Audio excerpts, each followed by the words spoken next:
Hey, good evening.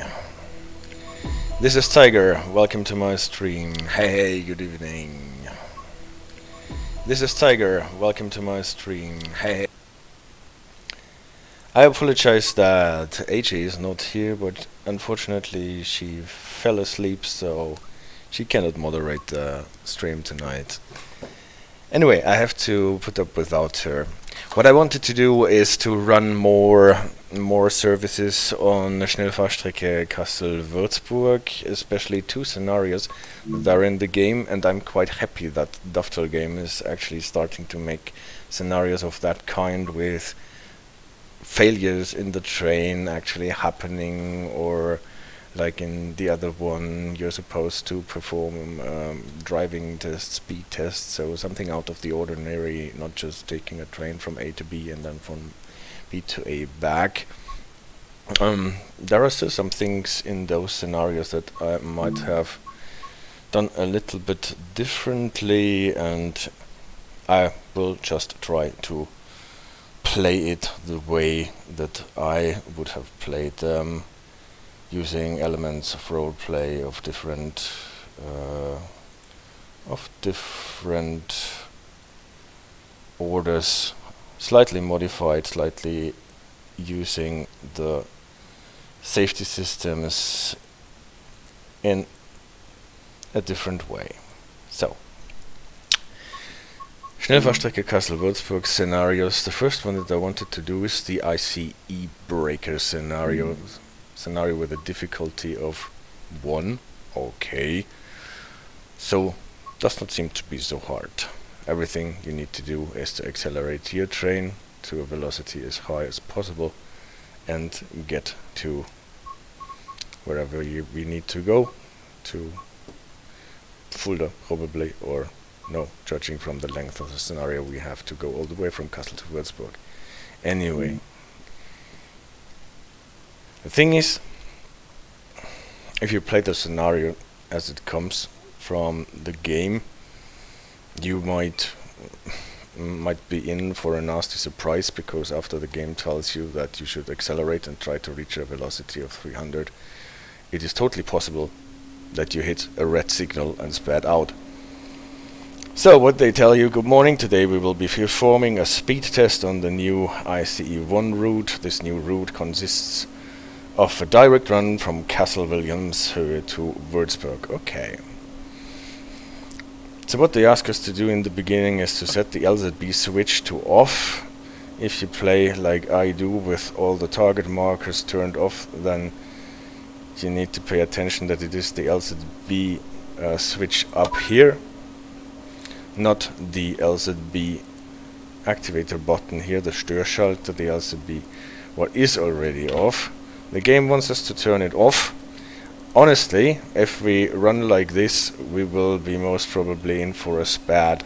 So what I actually did is to build myself a slightly different order.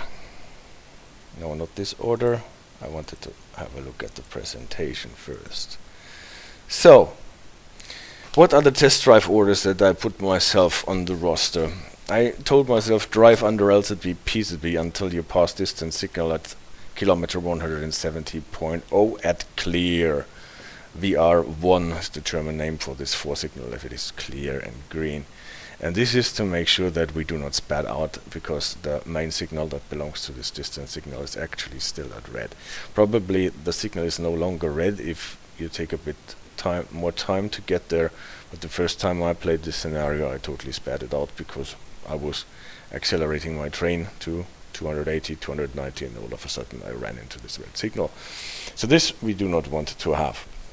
After that we can do turn off LZB, PZB and accelerate. We can do that without stopping the train. We can just turn the switches off and let it run.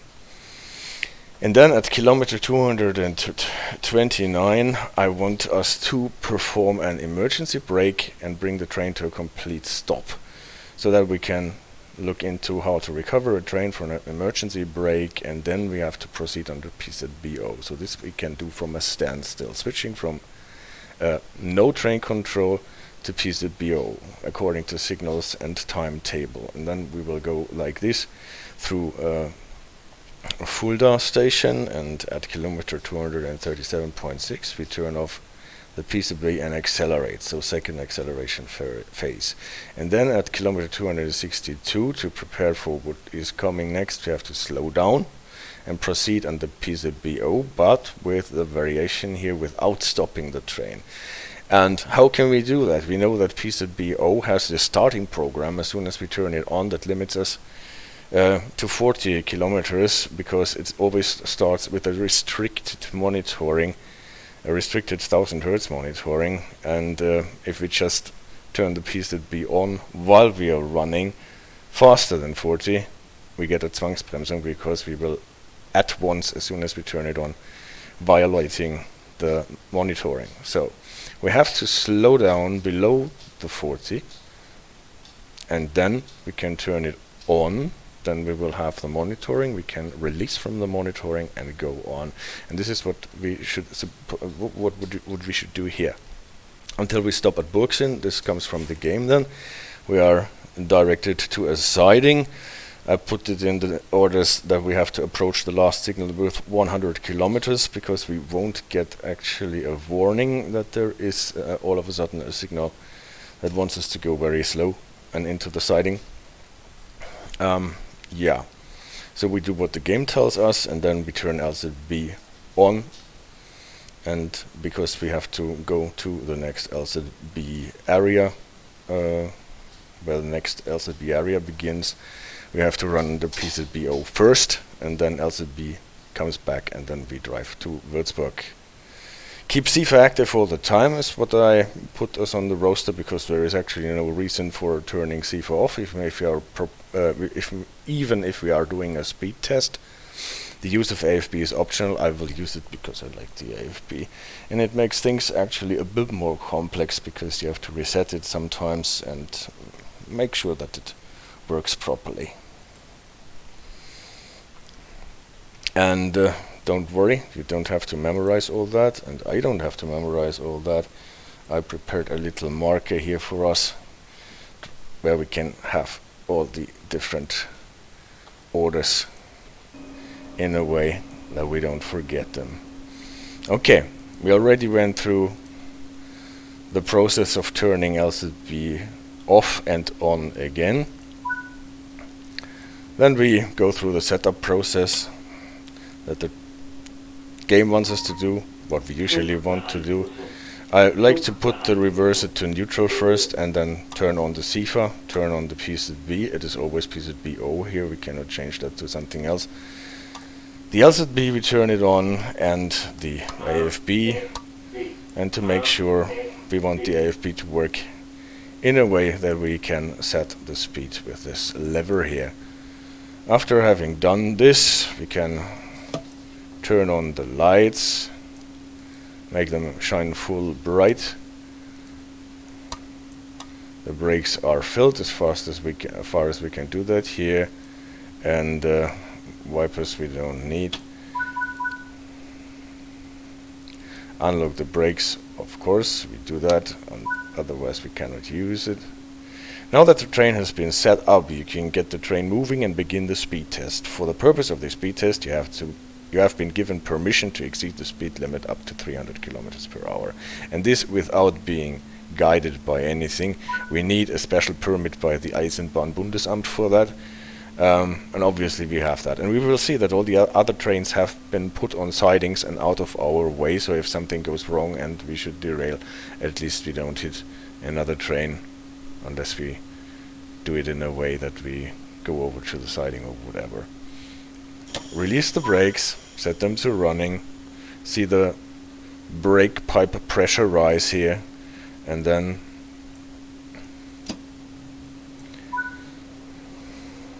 get this train to move.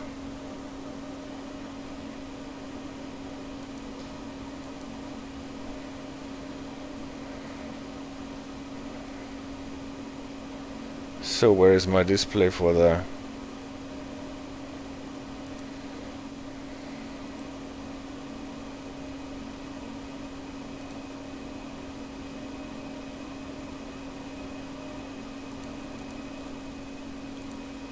Ah, that was the problem. I turned it off for the game, but I did not turn it on again. So now here we are what we need and want. It's always a bit of a problem to start this train because it really takes a lot of effort to get this train moving. The ICE1 when it is stationary, so you will always see that the effort meter is flickering.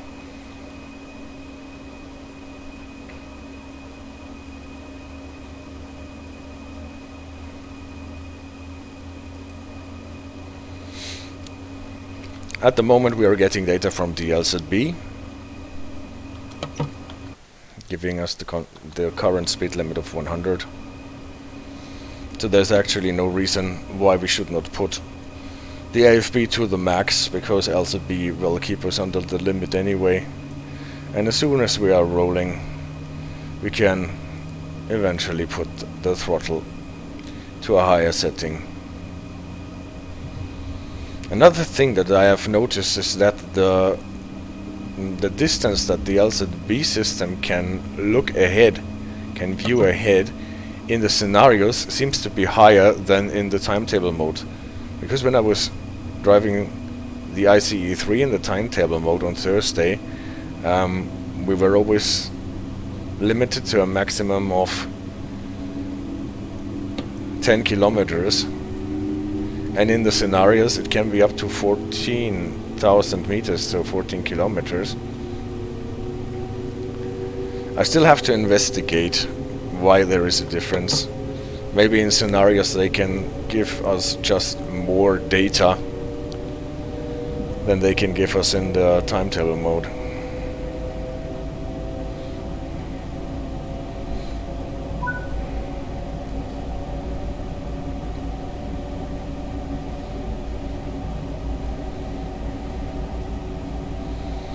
So, at the moment for this scenario nothing special, we just accelerate our train into the LZB.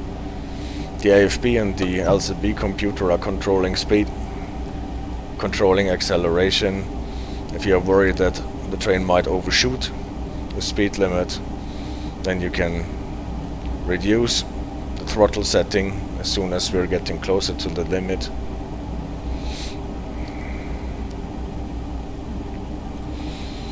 And increase the throttle if there is actually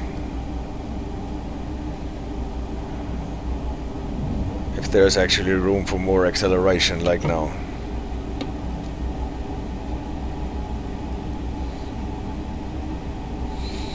So even without the HUD and without the controls showing all the time on the right side of the screen, you can always see what I'm doing.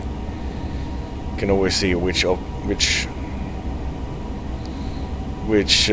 levers or buttons I am moving or pushing and to what setting they are going.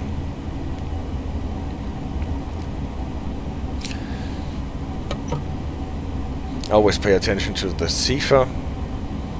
In my limited experience with this route, the Sifa is really aggressive on those trains. Especially after saying Sifa 2 times, the third Sifa comes already with that Zwangsbremsung.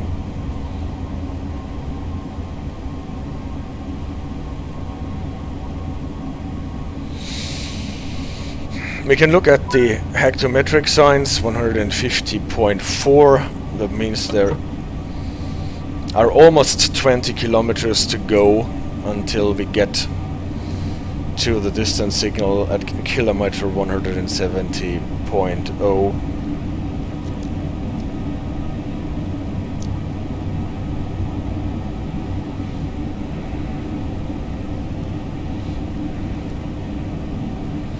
This is a beautiful spot. There is this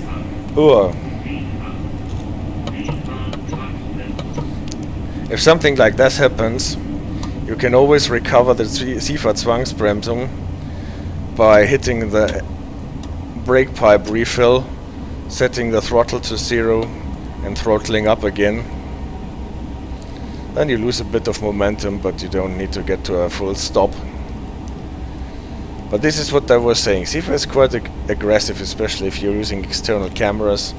or trying to show something else. What I was actually trying, now the Sifa is already back here, so now I bought us some time. On this stop route here on the side there are actually trains going, and when you're driving the route like I was driving just right now, and you can actually see the trains going across the river. So that is really a nice touch.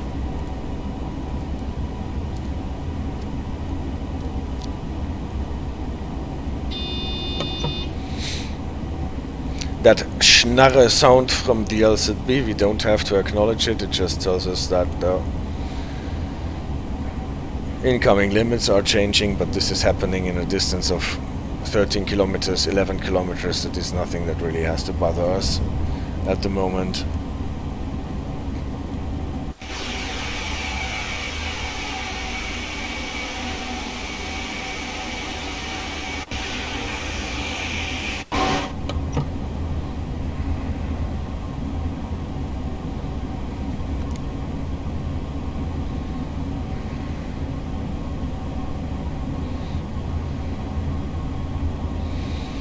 Let's look at the hectometric boards, 157, so it's 13 kilometers. Whatever its signal the LZB display is showing us here is closer, 11.4. That's not our signal at 170. So there is still some distance to go.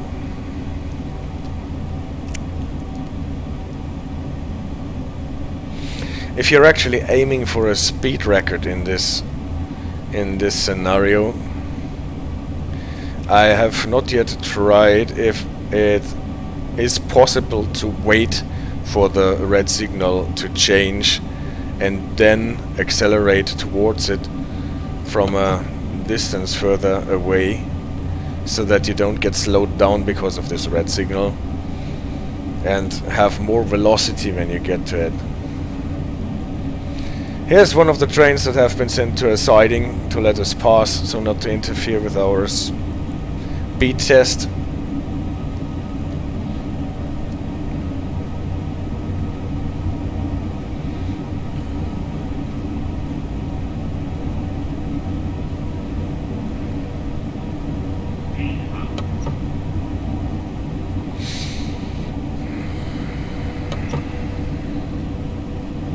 One 162.2. Well, it goes quite fast if you're traveling with 200 kilometers or more. So what we are now getting displayed here, the stop in 6.4, this is actually the signal that can spat you out. Because the game actually wants us to reach 300 kilometers and, well, this doesn't really comply with a red signal in 5 kilometers ahead to now accelerate to 300. You would have to hope for the signal to clear. And at least when I played this scenario for the first time, this did not happen.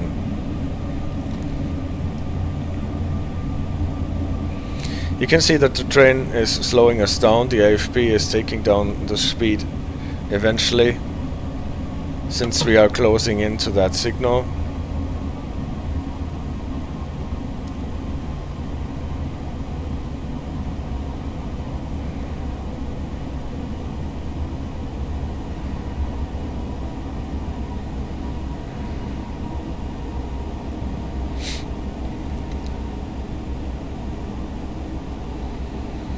And maybe if you slow down further away and wait for time to pass, you can avoid this loss of velocity that we are suffering right now to get to a higher speed.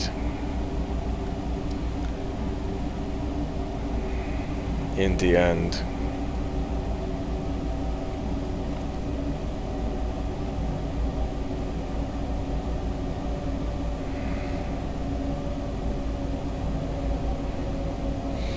Because now we are already down to 100.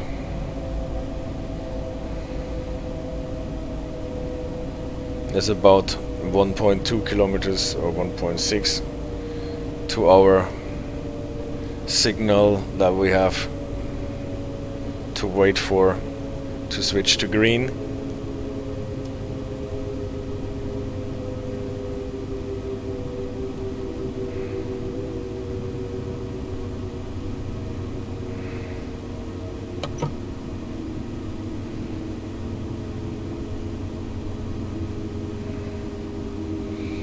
Now we're actually almost slowed down to a standstill. 50 kilometers, 169.2 says the hectometric. This is a very nice view here, isn't it?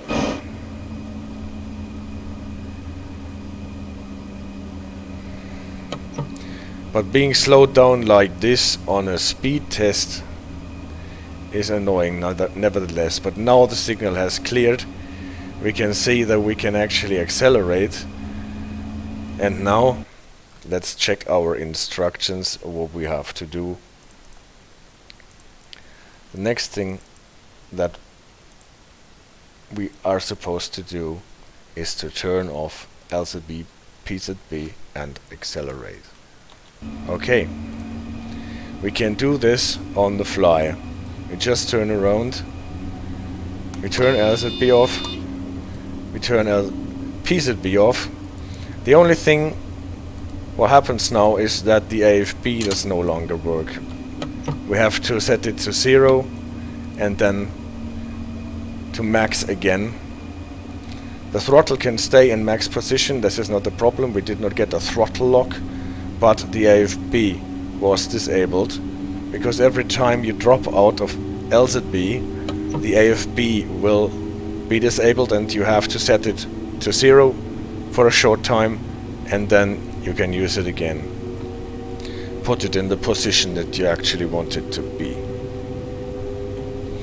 And now is the burn phase.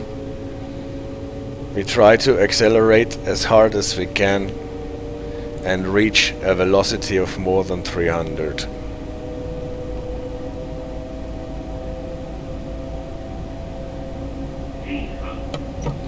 Always taking care of the Sifa, obviously. And then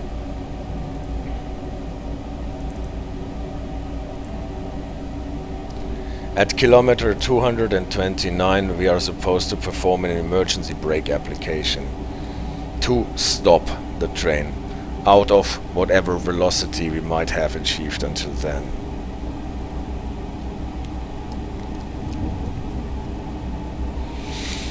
We have talked about the Notbremsüberbrückung on the Thursday stream, like the system that prevents the train from actually performing an emergency brake application if the system is activated from the passenger side by pulling an emergency brake handle in the train. And if you don't want the train to come to a stop in a tunnel like here, this system prevents it and it will perform the emergency brake application afterwards. And we have talked about the fact that those yellow markers at the hectometric signs are actually signaling the driver that this is a part of the track where the Notbremsüberbrückung is active.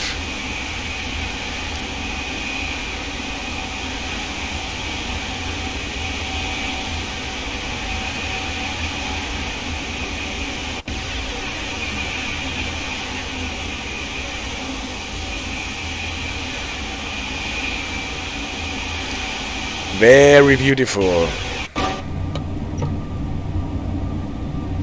We're back to 200 almost. But you can see, since we are going uphill, we have actually to struggle to get close to our 300 kilometers after we had been slowed down.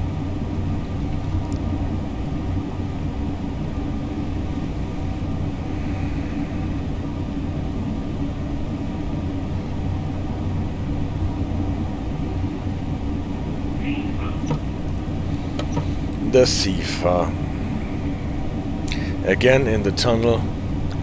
Notbremsüberbrückung active. Yellow markers at the hectometric signs. The passengers We don't have passengers on board here, except for railroad executives or engineers or whoever is on the train when it is performing a speed test. But even they would not be able to stop the train here with an emergency brake application.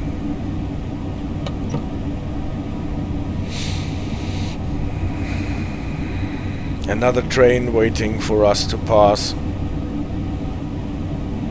being held at a red signal.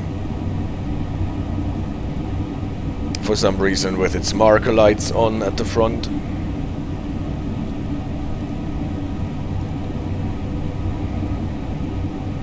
Or maybe it wasn't the front and it was sent to the Gegengeleis to let us pass.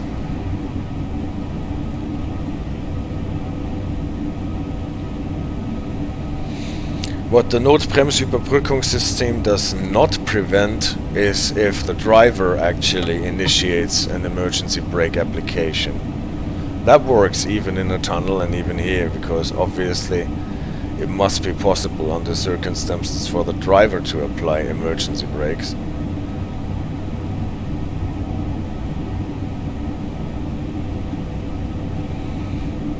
But not necessarily for the passengers, and the driver is trusted insofar that he does not do it in a tunnel if not necessary.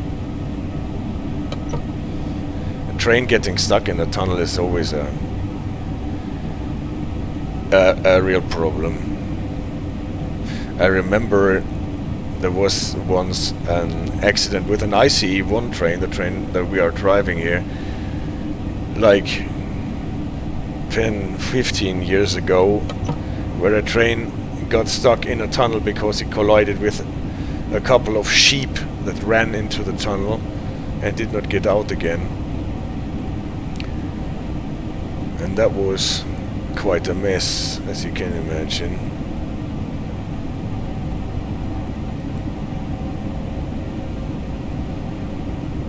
And it was really not easy to get the passengers out of the tunnel, because some of the little tunnels that are supposed to let rescuers get to the train, they were malfunctioning, doors wouldn't open, stuff like this. So better not bring the train to a stop in the tunnel after all.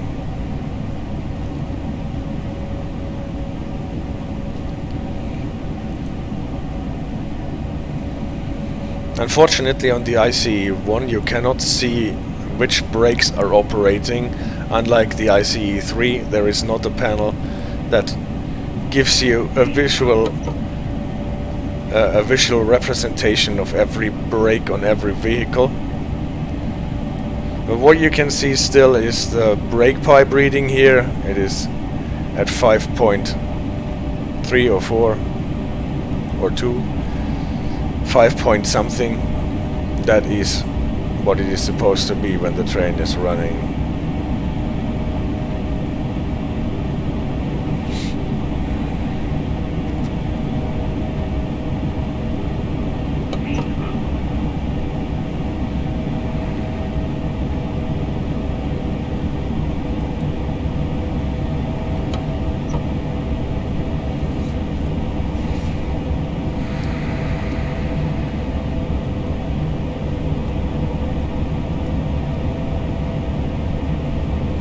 Okay, now that we have reached a speed of almost 280, we have to turn off the AFB so that we can accelerate beyond that.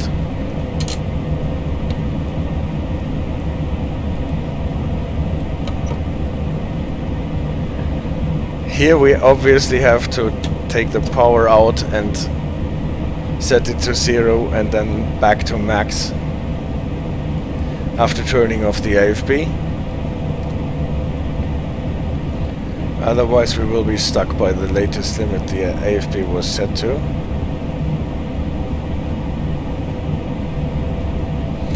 We have still like 30 to 35 kilometers to accelerate. We are now across the hill, we are going downhill, so this is the spot where we want to do our 300 kilometers or more.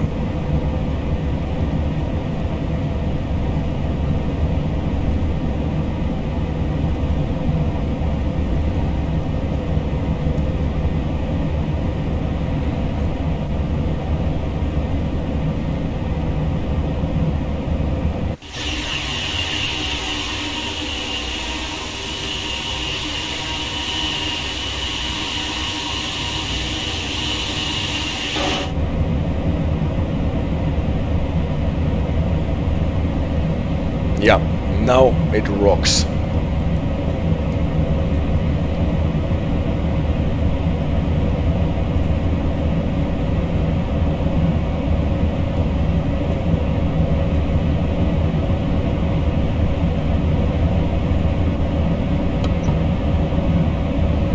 Careful that the Sifa does not interfere.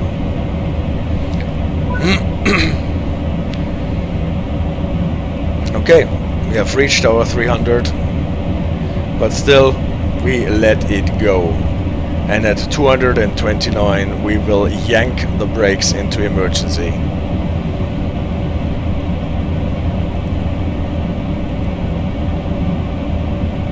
$203.4.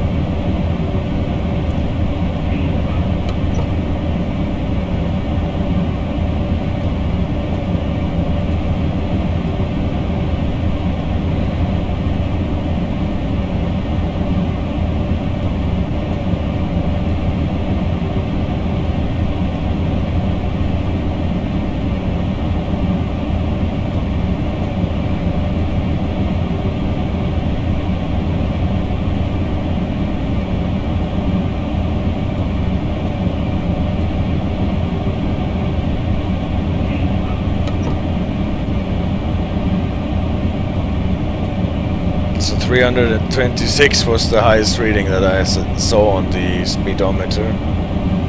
Because now we're going uphill again, probably we won't be able to get to a higher speed.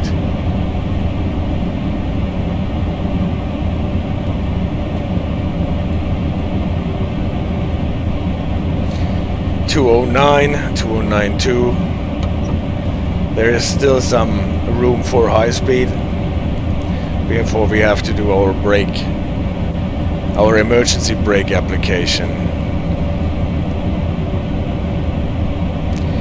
But this will be fast. 210.6, 210.8, 211. So far the train is doing fine with a velocity of 300 and more.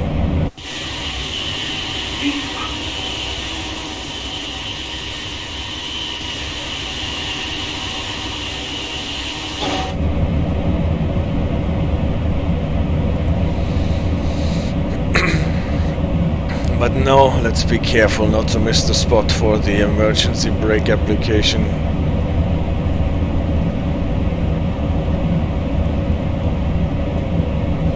With all those external shots.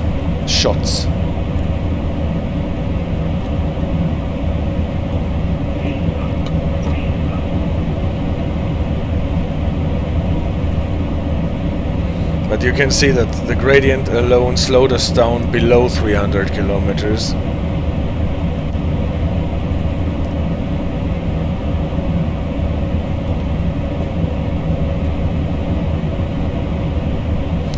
To 16.6.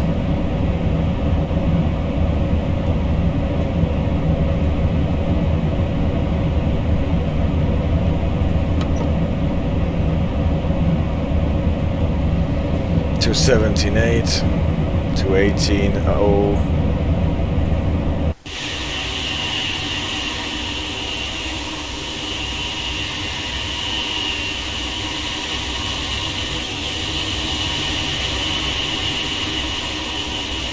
This must have taken so long to build all those bridges. Just imagine what a crazy amount of money goes into a route like this. And I'm talking about the real world route.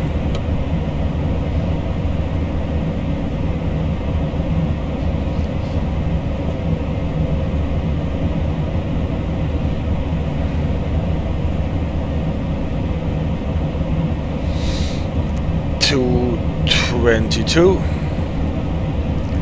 That is 7 kilometers full throttle ahead until the emergency brake application.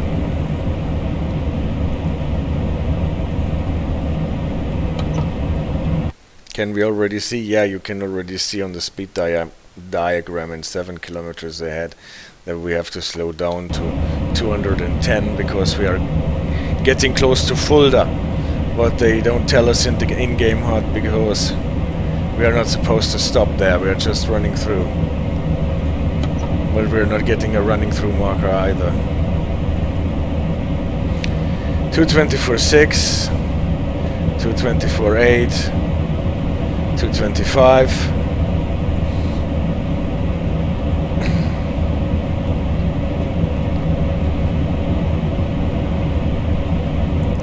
226.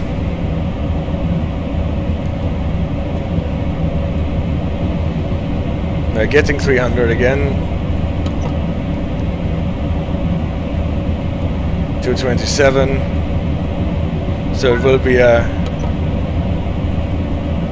slow down to pass the station, and this we will do with an emergency brake application. 228, 2, 4, 6, 8, and go!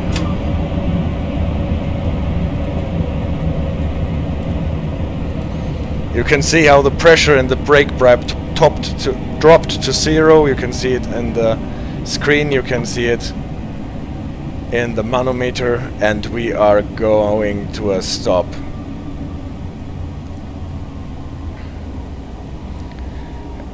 We are already 1.6 kilometers in our braking distance. Now we're hitting the 2 kilometer mark.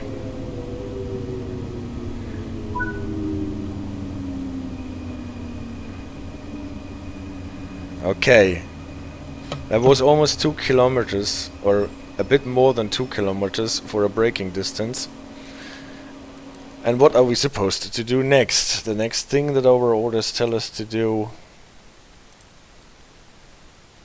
I think it's number 4. Yes, we have to recover and proceed under PZB O according to signals and timetable. Alright, let's do this. It's a bit dark here, so maybe we want to turn on some lights. It's still a bit dark here, but we can see enough. Okay, so what do we do to recover the train? Obviously, we will have to put everything to 0, throttle, AFB to 0, the brakes to release, and then almost always important on the ICE one, you can see that the brake pipe is still at 0, so this won't work. We have to fill it with pushing the button, and before we do that, we set our stuff to on. We turn on the PZB, we turn the AFB back on, because for the rest of the track we will be running with PZB. And then fill the brake pipe.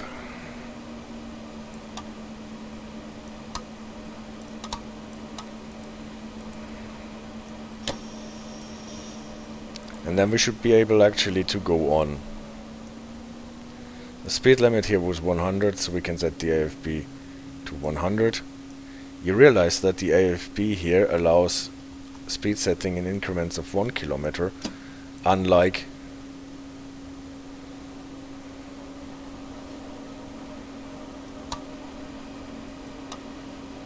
the speed settings. Why do we still have? No, we don't have. It just takes a bit of time for the ICE1 to apply the throttle. What I wanted to say is that you are able to set increments of 1 kilometer here. And now careful, you can see that the PZB 85 is flashing. That means we are in the start program in a restricted 1000 Hertz, meaning limited to 40. But we can break free because we know we have clear skies. Release key, flashing stops, the 85 gets solid, and we are no longer under a PZB monitoring. from the starting program.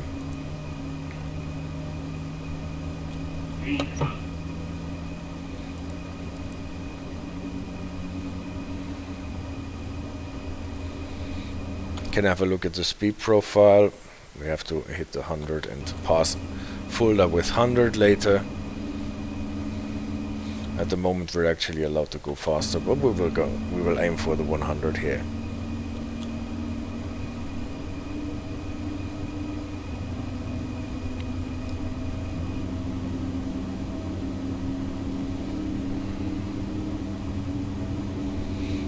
That was an LZB area marker, so we could have picked up LZB guidance here again, but we are ordered to do this under PZB O.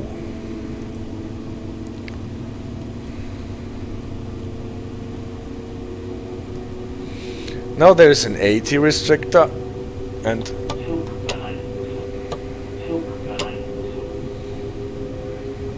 we did not have to acknowledge it, because we were not traveling faster than 95. Remember that from the PZB tutorial video.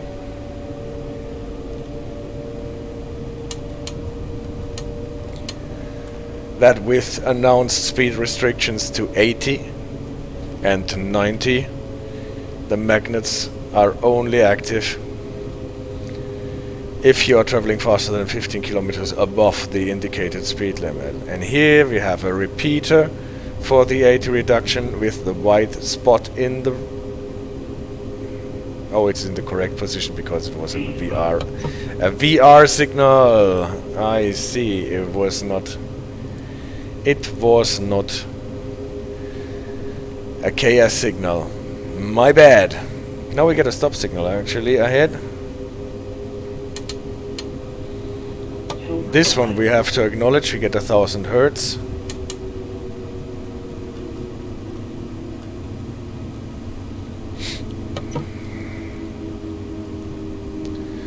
With 1000 Hertz, we need to be down to 60 until we hit the 500 Hertz magnet. This was a yellow signal, a VHO signal, what indicates that the next signal will be red. So we have to be prepared for that. To slow down to 60, hit the 500 Hertz, and then slow down to 40 within 153 meters if we do not want to get a Zwangsbremsung.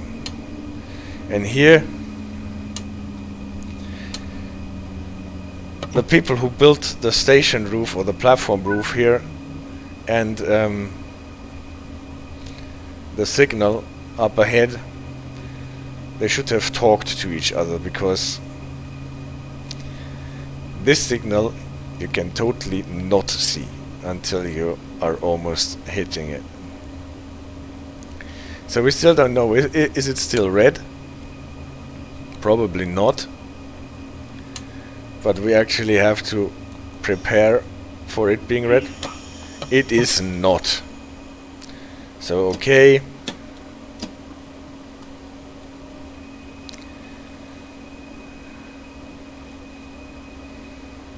You might have gotten a restricted 1000 Hertz, so better keep below the 20.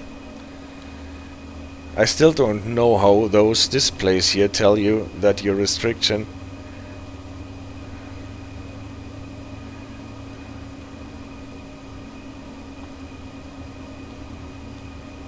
is not a regular restriction, but a restricted one. The flashing of the 85 is no indication for that. It just shows us that there is still a monitoring going on. But whether if it is a restricted one, restricting us to 40, or a normal one restricting us to 80, you can't tell. Now it stopped flashing. That means we can actually go back to line speed. And that was, if we can go by what the signal signaled, it was 80. Maybe it is 100. Maybe it is a bit more. I think it was 100. But 80 at least if we hit the 80 mark. And nothing bad happens, and we are still underneath the line. then we can totally speed up more.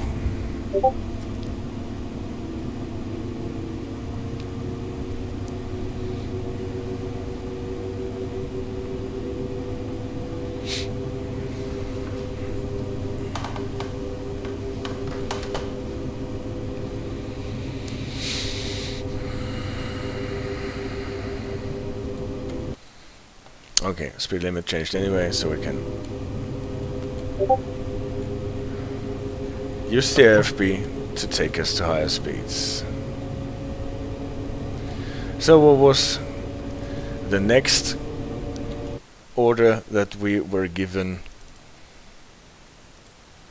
The next order,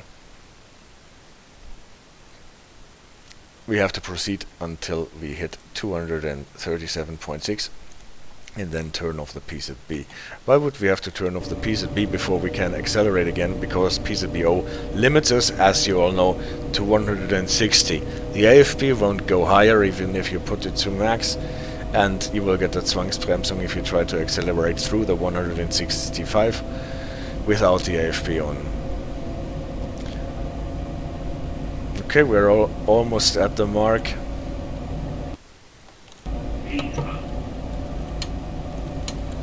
Where we can accelerate.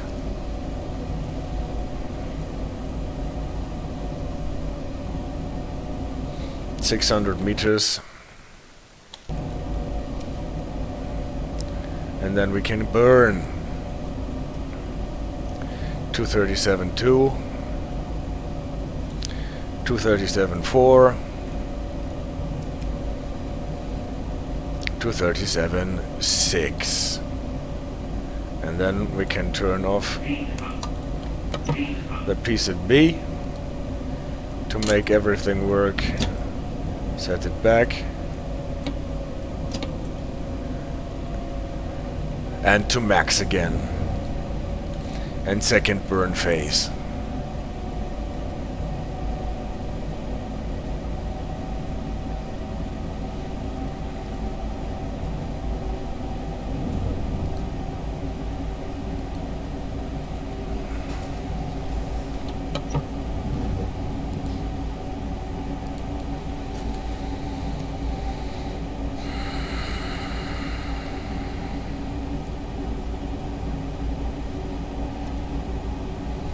And we can check what the next orders are.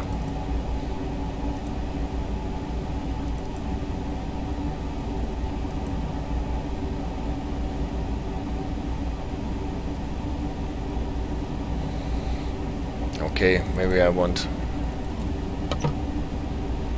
to have this aligned to the left, more like.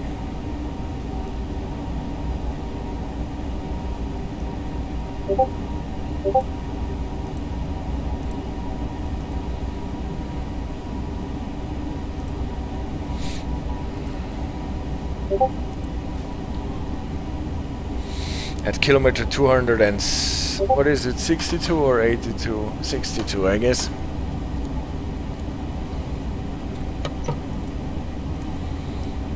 We have to slow down and proceed under PZB O without stopping the train. Aha, this is where we have to slow the train to 40, turn on the PZB O again, and go on as a PZB O train.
Let's see how far we get velocity wise. 262 cannot be so far away. That's only 15 kilometers.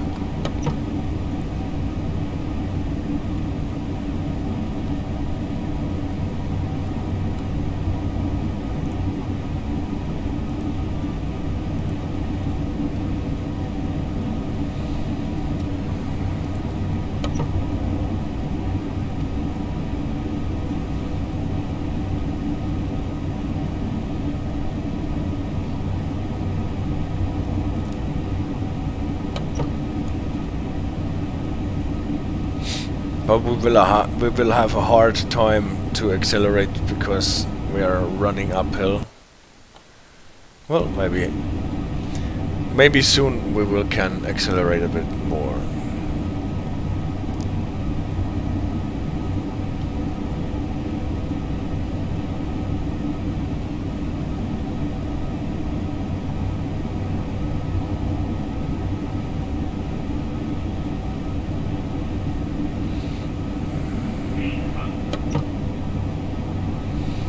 So 262, this will be before this Modgas track 103, where we have the next checkpoint in the game, most probably. Yeah, it's only 12 or less than 12, 11 kilometers from here.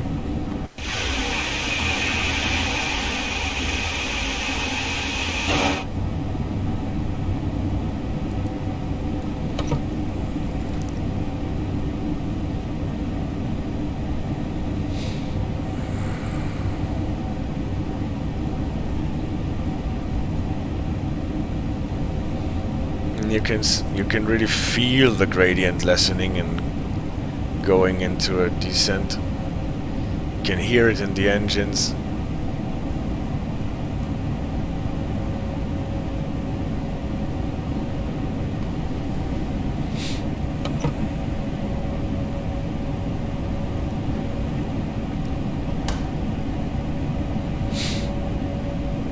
So 9 kilometers, and then we will have to perform the maneuver where we can slow down the train to 40 and then switch on the PZB.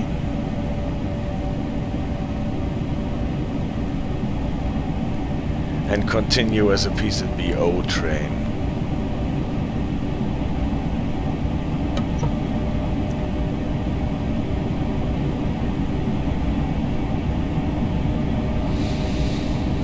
.255, 8.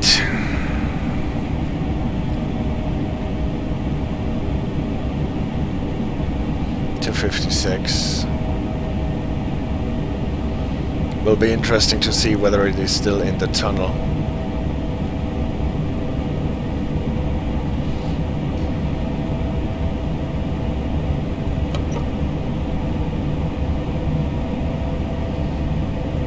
So I will be trying to do this with not an emergency brake application, but with full brakes and releasing them eventually, so that we get to the 40 without stalling the train. It's always a bit of a risk, so you don't overdo that with your brakes.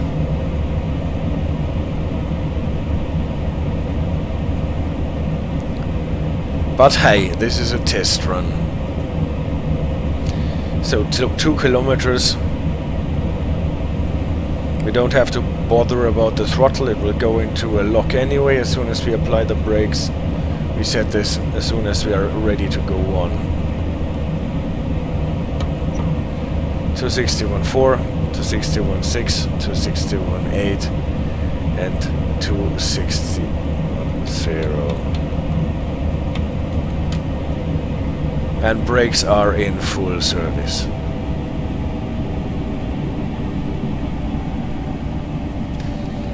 For a comparison, now the brake pipe is not completely drained, unlike the emergency brake application.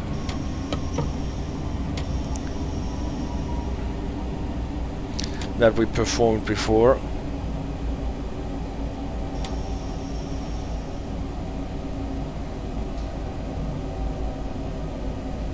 So what we can do in the meantime, throttle to 0, AFB to 0.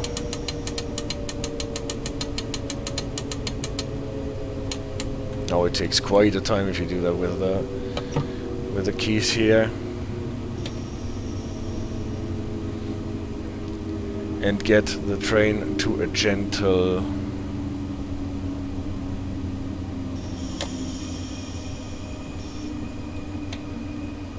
and steady speed of 40. I want to have some throttle again. Why are we still? No. Okay, without stalling the train. Okay, should have set the AFB back because the AFB is still on. I turn on the PZB. We are in PZB and we are already in the PZB O restricted, and since there is a yellow signal, a VRO upcoming, we won't release because otherwise we will get a Zwangsbremsung at this signal. We rather acknowledge it, get 1000 Hertz, a restricted 1000 Hertz that will keep us to 40, so we will just have to stay on 40 until we get out of this monitoring.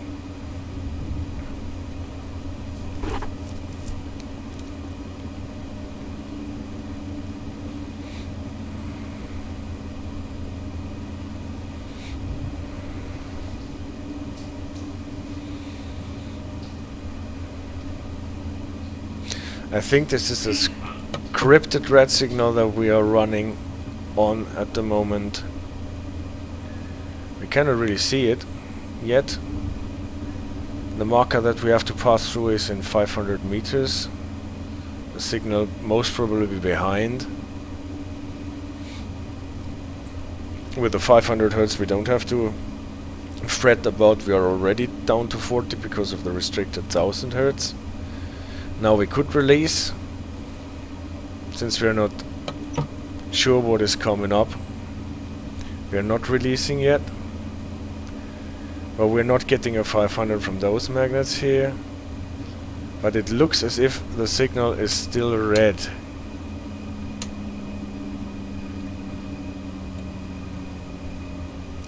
So better prepare to stop there. This here should be the 500 Hertz magnet.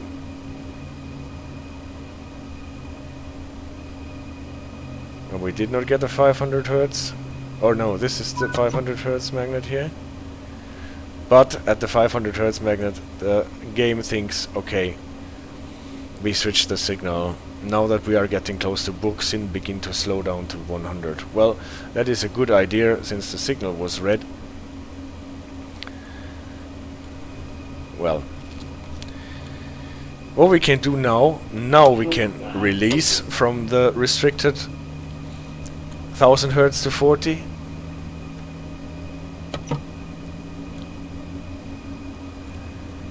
And go back to the approach speed of 100 that was given to us in our special instructions and by the game.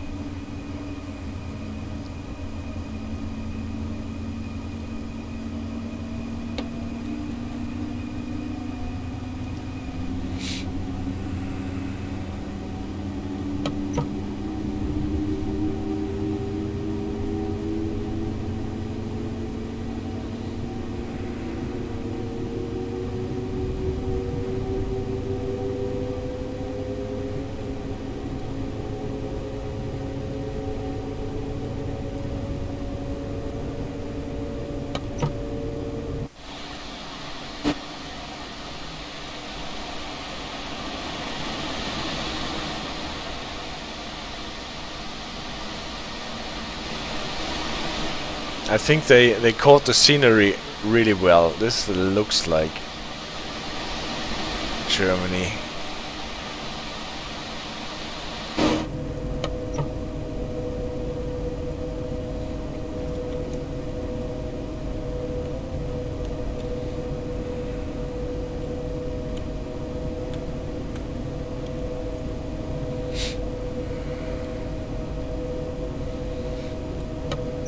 crazy how slow this feels running with 100 kilometers.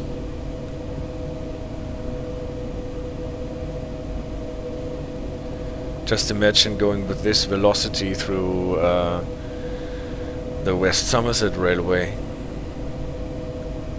It would feel like going on a speed run.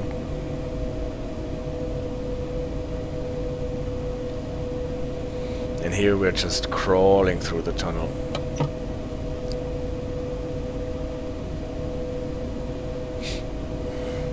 What I like in the ICF1 are those indicators on the right above the non-functional EBuLa screen.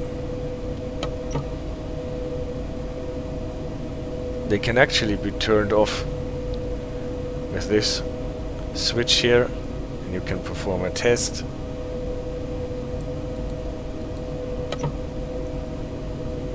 See, that is the test, off, on. That is a nice touch, I think.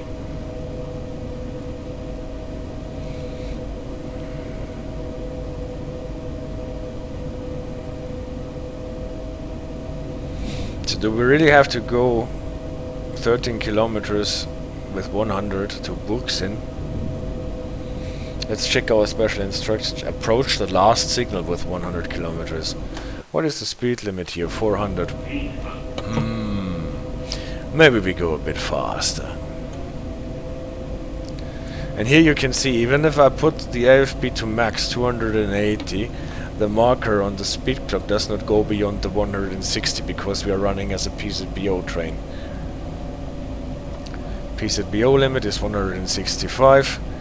As always, you have to stay 5 kilometers per hour below the limit. That would give you a Zwangsbremsung as a margin of error. And the AFP actually does that for you already. So no matter how much you put the AFP beyond the 160, it will always be limited to 160 as long as you're going as a PZB train. And we can see on the top left how we are closing into Burgsinn. In Burgsinn we are going on a siding, so we will most probably get a signal before that we have to acknowledge, and everything, like always when we are running as a PZB train. But until we get there, we can totally use the 160 that PZB O is giving us.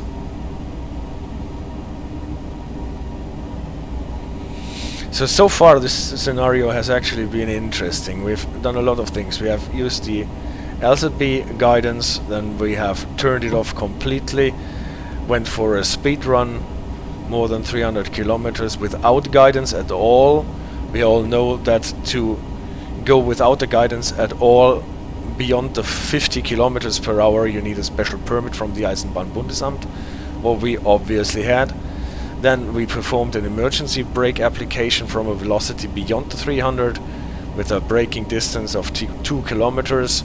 We recovered the train, we proceeded as a PZB train, we went through Fulda, and then we had another acceleration burn phase, and then we used not an emergency brake, not the Schnellbremsung, but we used the normal brakes to get our train below the 40 mark so that we could turn on PZB again while the train was still running, and then navigate through all the signals that needed to be heeded now that we were a PZB train. And finally got back into the situation where we are now, where we are running as a PZB train, up to a place where at the siding we can recover our LZB guidance.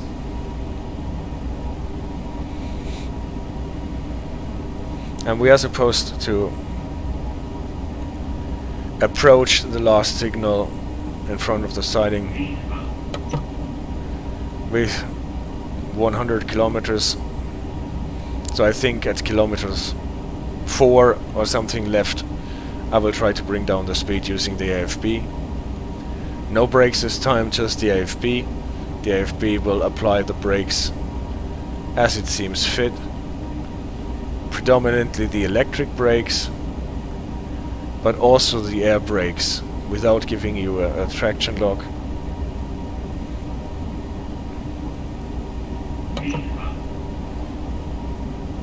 By the way, who is interested in tech stuff like this, on the ICE3 that we wrote the other day,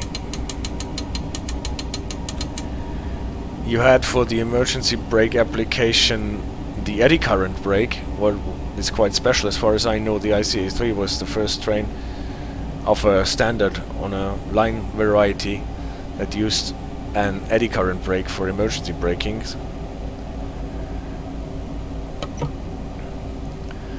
This train, ICE1, does not have an eddy current brake. It uses a magnetic track brake for the emergency brake applications.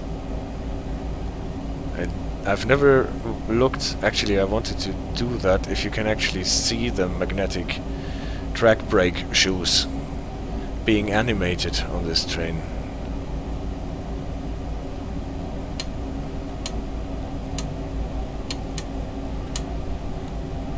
That is still something that remains for me to do. The eddy current brake, I don't think that you can animate them. So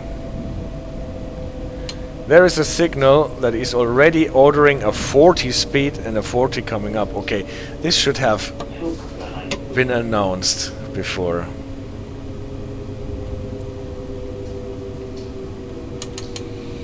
A 40 out of the blue you cannot manage. But anyway. So we're going out into the siding. It did not look too crazy. And we actually did not disturb the game speed limit a bit. We scraped it, obviously, since we got docked with 15, but no problem.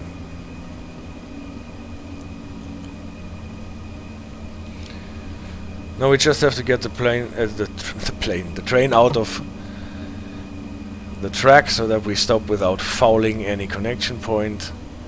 You know that you never should stop in the way that you are blocking a switch, if anything can be helped. But we have still 370 meters to go, so actually no need to go so slow. You can see that the 85 is flashing, that we still have an active 1000 Hertz monitoring, even though we could release now. What we should not do, because the next signal is a restrictive one, or is it just a route indicator? I don't know. At least it is the one that says only 40 here.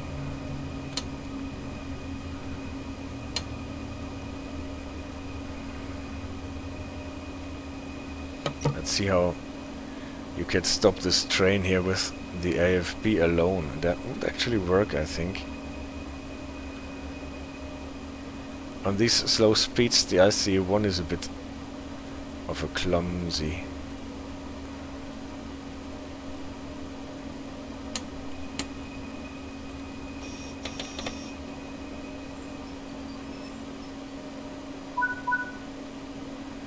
Okay. And now we have come to a stop, and I update the orders that we had given, and those were turn LZB on and proceed under PZB O according to signals and timetable, then LZB to Würzburg. Okay, PZB is already on. Also we want to switch on the LZB again. We can see the B marker has been activated, so the LZB computer is running on our train. We won't get an LZB guiding before we get to the next LZB area marker, because we need a new loop to start the process. And up until then we will be a PZB O train. Again, you can see how the train is struggling to get some movement into this heavy consist. But now it is rolling. As soon as it's rolling, we can throttle up. Set the AFB to 40 because the signal is telling us 40.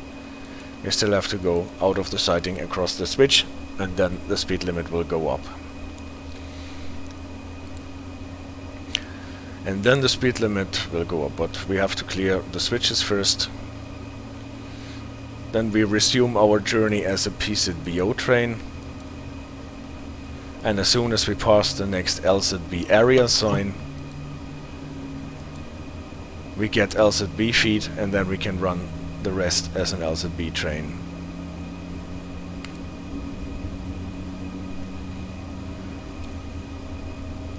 Hey AJ! Nice to see you. Thank you for moderating. Well, actually, I had great fun with the stream so far. The scenario is great. I like to think I pimped it a bit with the special instructions that I put into it. But so far, it is a lot of fun playing it.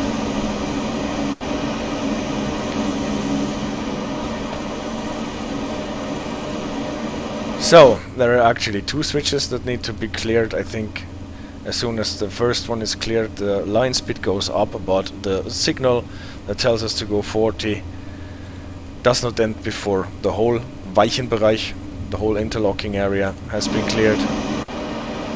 So we will have to wait for both switches to be cleared.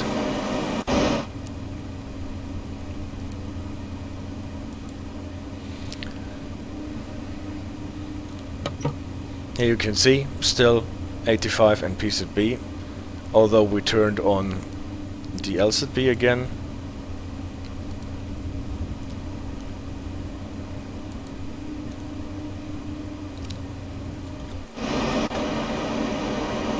Okay, I think we've cleared.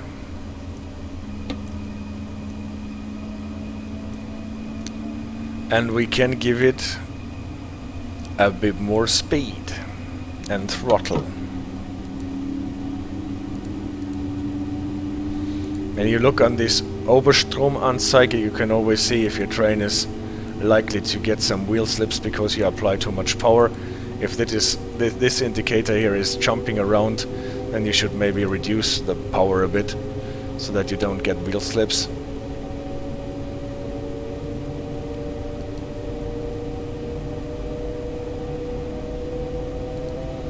We still have our reading light on. Nice. So if you're interested in more explanation about those PZB block markers, PZB area markers, and the whole concept of PZB, you might want to watch my my LZB tutorial, also on this track here from last Thursday, where it is explained in detail, also showing how to perform the ending procedure when you transition from LZB control to PZB control when the track side implication or installation of LZB ends.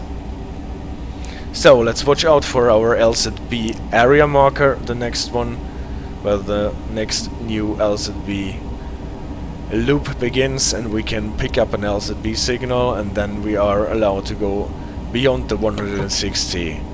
That is the limit for us as a PZB O train at the moment. And here it is.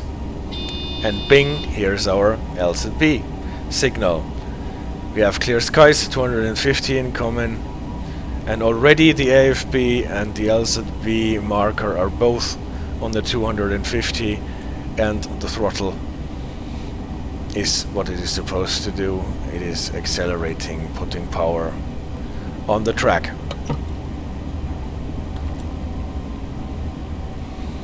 So we will be taken back to line speed by LZB.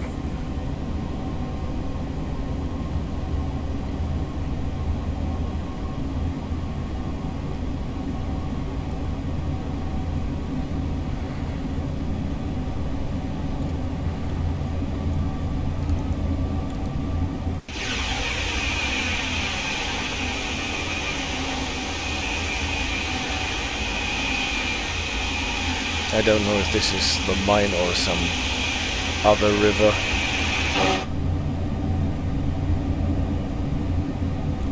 Still 34 kilometers to go.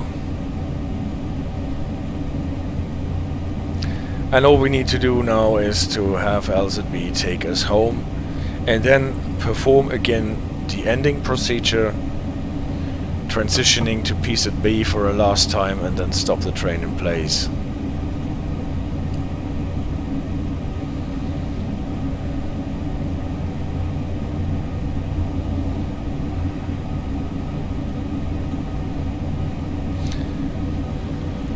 And then in the end, hopefully we will be shown how fast we managed to get. I think it was like 326 this time. Again, if you want to aim for a higher velocity even, then you might want to try to wait out the first red signal to switch to green before you get there, so that you get there with a higher velocity. And then maybe it is possible to reach even higher velocities than 326, 328. I think 328 was the velocity that I reached when I tried this scenario here in preparation for this stream.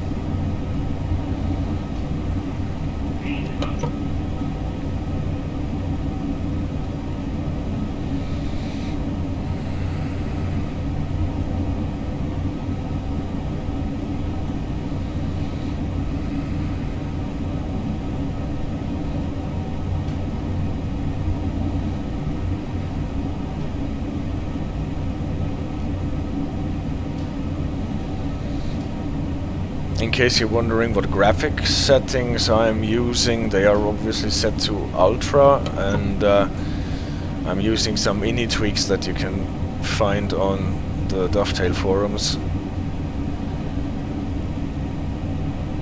Slightly modified by using values from the ini tweaks that London Midland put on the forums for Train Sim World 2. And this really does a lot for the game. If your system can run it without getting too laggy, then this enhanced distance of view does a lot for you, especially if you're driving without a HUD. Then you can see the signs and signals and incoming trains from much further ahead and react to it, and don't need to rely on the HUD and all those helpers that tell you what signals and speed limits are incoming. And it makes the whole experience so much more immersive, in my opinion.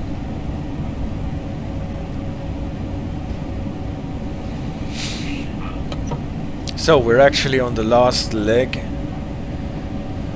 This is the part of the track where it does not always change between bridge tunnel, but where we actually have a more or less regular track through the landscape.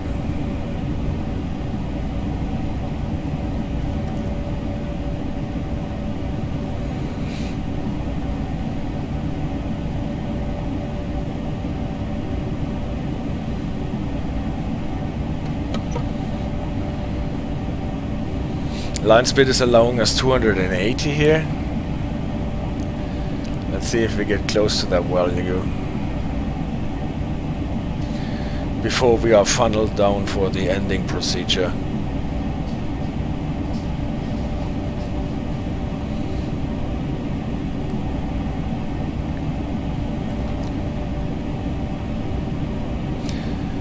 My dog already started nudging me to take her out again. But you will have to wait. After this scenario, I wanted at least to start another scenario to show the LZB Übertragungsfehler scenario, the transmission failure, and how this works. It's more or less another way to transition from LZB guidance to PZB guidance. Even though if you play the scenario as it is in the game, you won't be transitioned to PZB the way that usually or in real life the trains are supposed to transition to PZB. But I found out that you can get around that easily and transition directly from LZB to PZB.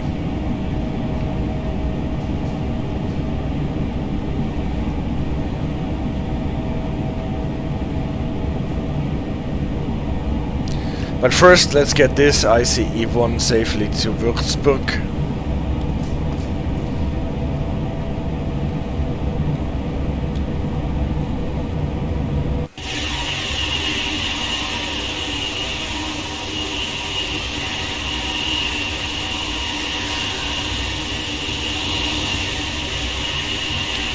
Did you see this little road going down that hill? Was a bit like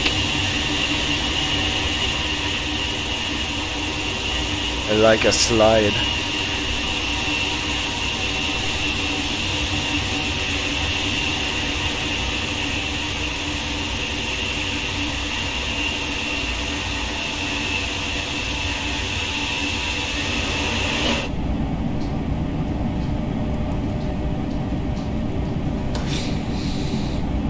So we have already been taken down from our 280 to 250 with a 230 incoming. You can see the G indicator lighting up, telling us that a brake application is incoming or already on the way.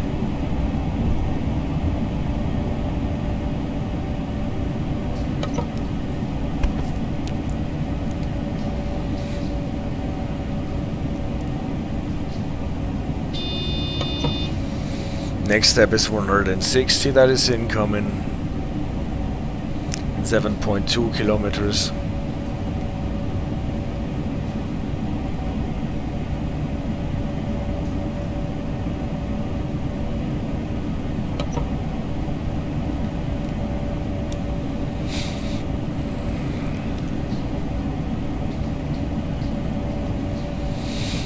Again, during the ending procedure, we will be able to discuss and see how those displays that we have on those ICE trains in this route are actually supposed to display a restricted monitoring in PZB and distinguish it from a non-restricted one.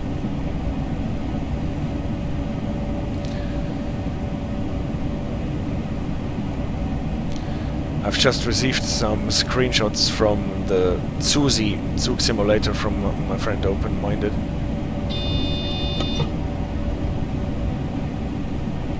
Would be really interesting to find some real-world sources for that.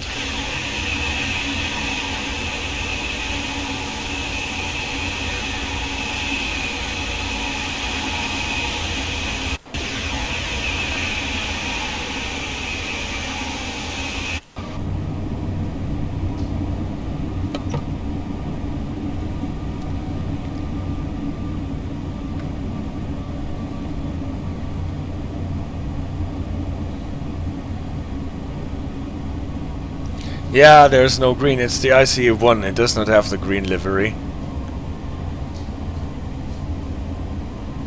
Because it is not the fastest climate protector. The ICE3 is faster. So, now we have already been given our release speed of 60. What is the speed that at the end the procedure starts? Acknowledge with Freitaste, the flashing indicator will get solid. We are still running under LZB, and the LZB distance bar on the left of our speed clock tells us the distance until we get actually released from LZB. There's 1 kilometer to go, 800 meters, and the AFB is taking us down to the release speed of 60.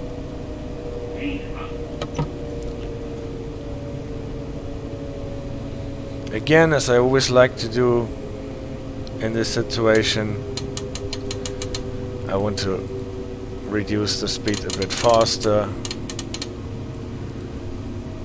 so that we have more time to react, because now we are out of LZB in 1, 2, and now we have to acknowledge the first 1000 Hertz magnet in the PZB. So there is not a lot of time to lose. And the next one is incoming with the yellow 4 signal up ahead. So again, acknowledging, and we see our 85 indicator flashing, the yellow 1000 Hertz is on. And what I've been saying before, we have actually no way of knowing if this is a restricted monitoring or if it is a normal monitoring. If we are restricted to 40 or to 80. Obviously we could just try. Since we are going faster than 40 at the moment, it is obviously not a limited one, otherwise we would have gotten a Zwangsbremsung as well, so it is not a restricted monitoring but a normal one. And this makes sense. For the AFB to work, we have to set it to 0 and then to whatever value we want. The 500 Hertz is active.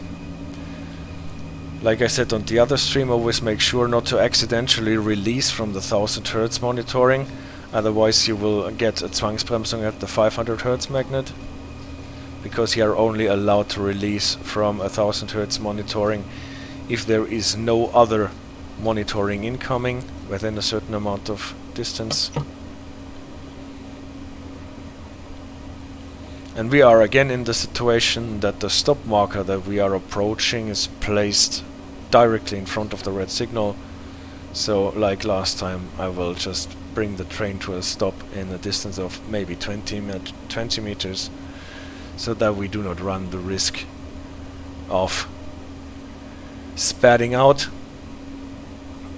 what is, by the way, totally what you would do in real life, because in real life you would not go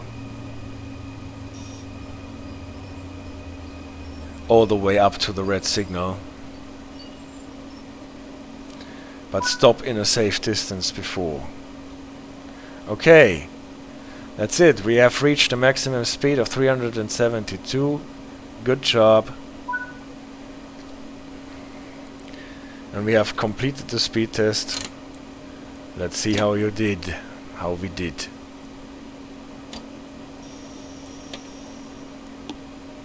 Then show us how we did. That we can finish this scenario. Okay, here we are. We can see our emergency brake from 300 to 0. Whoop. And here there was the other not emergency brake. Looks almost as steep, but not to 0, but to about 30, so that we could go on as a PZB train. Okay, that was the first scenario that I wanted to look into, and the other one is the one with the LZB Übertragungsfehler. Same route, different train scenario here. Fast track to Fulda it is called. So, not to mix this up, I change the indicator if I find it.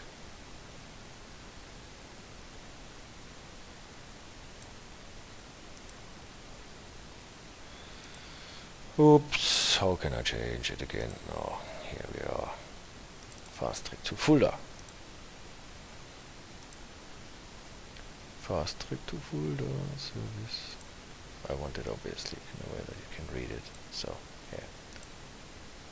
Here we go. And take the orders out because they were for the other one.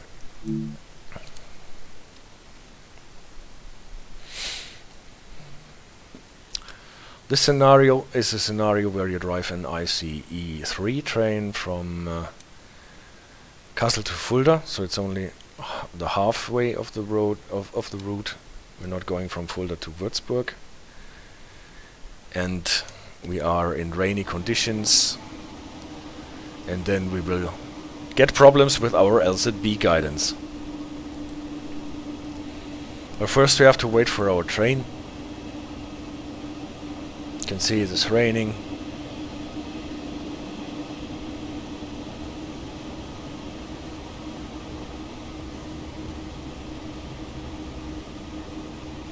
Still people are not using their umbrellas.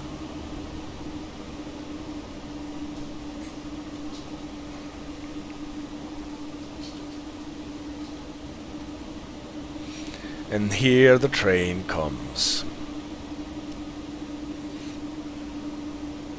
Look how fast the distance goes down to 0, even though we are not moving, unless we get pushed around by this umbrella guy.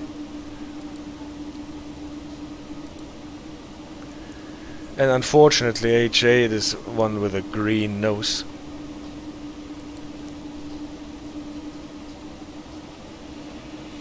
But we won't see it from the inside, don't worry.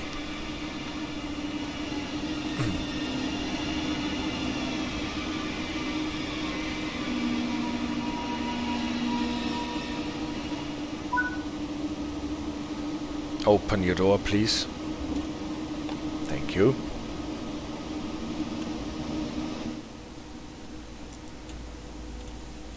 Those are nice seats, aren't they? Someday I want to travel in an ICE3 in one of those seats here. But I guess you don't get them as a normal guy. Alright. The game wants you to set the reverser to forward and just start driving ahead. The fun thing is that usually if you take over a train, those switches here for PZB and for LZB, they are isolated. Here in this scenario they are actually set to normal already. The Sifa is isolated. There's no reason to keep it isolated. Just turn it on. Did you notice that? It took me like 1 year to find that out, that you can close the door even though your seat is in the way, so you don't need to get up to do that. Set the reverser to forward. Okay. Set the door controls to close both sides. Yeah, okay. If you want. Doors are closing. Set the PZB release switch to pressed. I've wondered why I am supposed to do that, but I could not find out why in this situation I would have to press the release key. And then we are supposed to go, maybe I want to switch on some lights first. Maybe I want to turn on the windscreen wipers first. Maybe I want to activate the AFB, because I already said at the beginning of this stream that I am really a fan of the AFB. And then, okay. The thing is, although the isolator switch for the PZB is set to normal, so PZB should be running in this train, we can't see a PZB indicator and no 85 for PZB O. That is actually, if you encounter this in real life, a difficult situation, because by law, without a special permit from the Eisenbahnbundesamt, also the driver before us did not put the brakes in, so we were just standing here without any brakes on. Without a special permit from the Eisenbahnbundesamt, you are prohibited by law to go faster than 50. So if there is no LZB on, no PZB on, just driving controlled by your own brain and hands and eyes, you are limited to go 50. And obviously to go the 86 kilometers to Fulda with 50, or at least the distance to travel to the next LZB marker where we get some LZB feed, is a tedious thing to do. So, I tried to figure out what we can do, and from what I saw, it is possible to turn the PZB switch to isolated, turn it on again, and then we are actually here with a working PZB at this point. What allows us to go at least 160. We are, since we just started the PZB, in the restricted 1000 Hertz, also known as start program, but since we have seen green lights and there is no No monitor. I just wanted to say we can release, but obviously I was too slow because we have been restricted to 40 and went into 41. So we got a Zwangsbremsung because we violated the starting program. Okay, this gives us the opportunity to look into how to recover from a Zwangsbremsung if you have not encountered it yet. This guy on the train, he tells you all the time Zwangsbremsung, Zugbeeinflussung. Okay, this was a penalty brake from the train guidance system. You press the release key to stop him saying so. Reset everything to 0. You can see that the brake pipes will fill again as soon as we try to activate a bit more.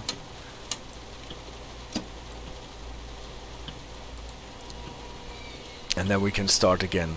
Unlike the ICE 1, we do not have to fill our brake pipe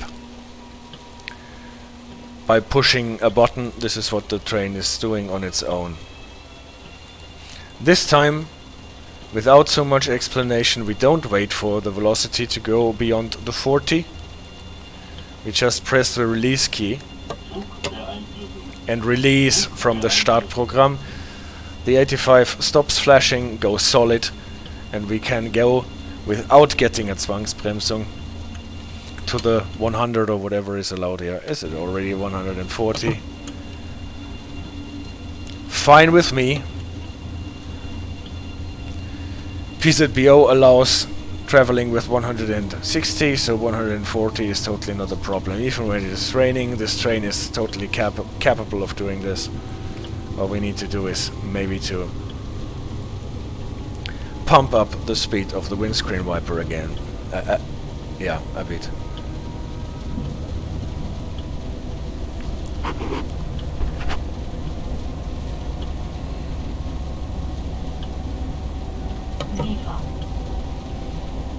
That's what I meant with those innie tweaks. You totally could see this other train coming from really far.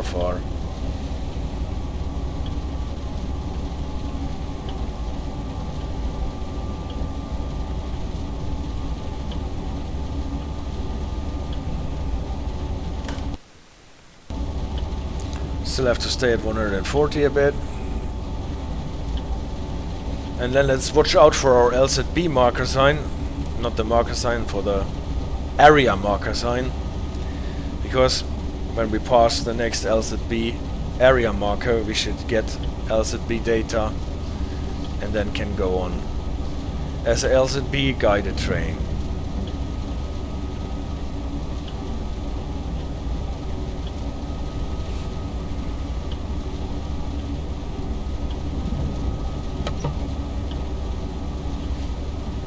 Now just imagine we would have been constrained to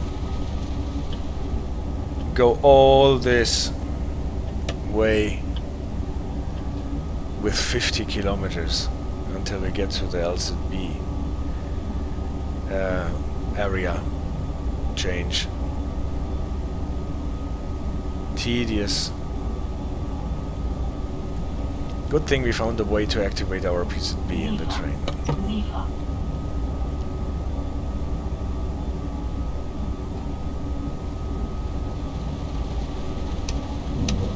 With the rain on, we actually have something to do, even when guided by LZB. Turn on and off the windscreen wiper.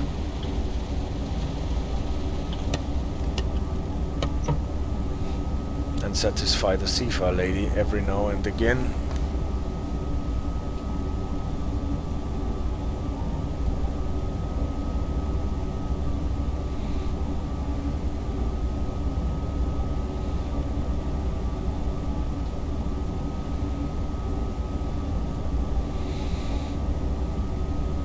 I guess when we're getting out of this tunnel here, it should be the next LZB area change, and we should get LZB data here.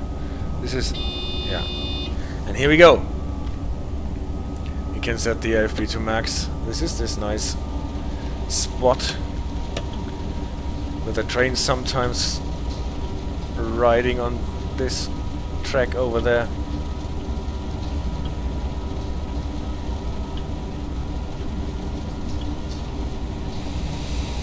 And now, even though it is raining, we can go to the 250.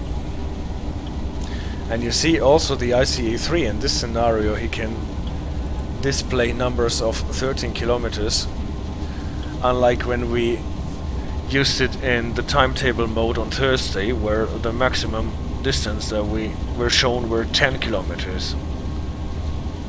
Maybe this is a limitation because it is the timetable mode and there is so much going on around our train. I don't know.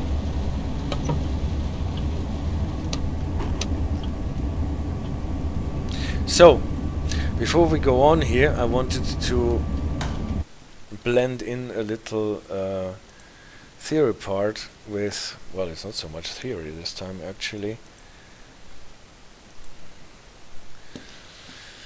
How is an LZB Übertragungsausfall, a transmission failure, telegraphed on the screen? I have our screen on the left, our MFD twice, because I wanted to look at it once. How it is supposed to look when you look into the directive that the Deutsche Netz AG, the Deutsche Bahn Netz AG, issues and tells you what it is supposed to work and what the game actually does. And it is actually modeled quite nicely, I think, especially if you managed to turn on the PZB before, otherwise the PZB part will be missing. So this is the normal setup that you have when you're running your train. The B marker is on, telling you that the LZB computer on the train is working. The U marker, the umlaut marker, is on, telling you that you are actually running under LZB, that you're getting data from the LZB cable. And you have your distance bar with a distance number and the speed, that is the target speed at the end of this distance. You have in red the red triangle indicating the speed that you are supposed to go according to the brake curve that the LZB computer calculated. I left out the speed reading that you are actually going because this makes the animation here a bit more complicated and it is not really important what speed you are traveling at. So what happens if the train loses the connection with the cable, or it does not get enough sufficient or valid data from the cable? Then you get into a situation where the game telegraphs you for a very short while, only a second or two, with LZB Störung. The target speed drops to 85 at once and you get this message LZB Störung, and it switches to a state that is also set out in the directive.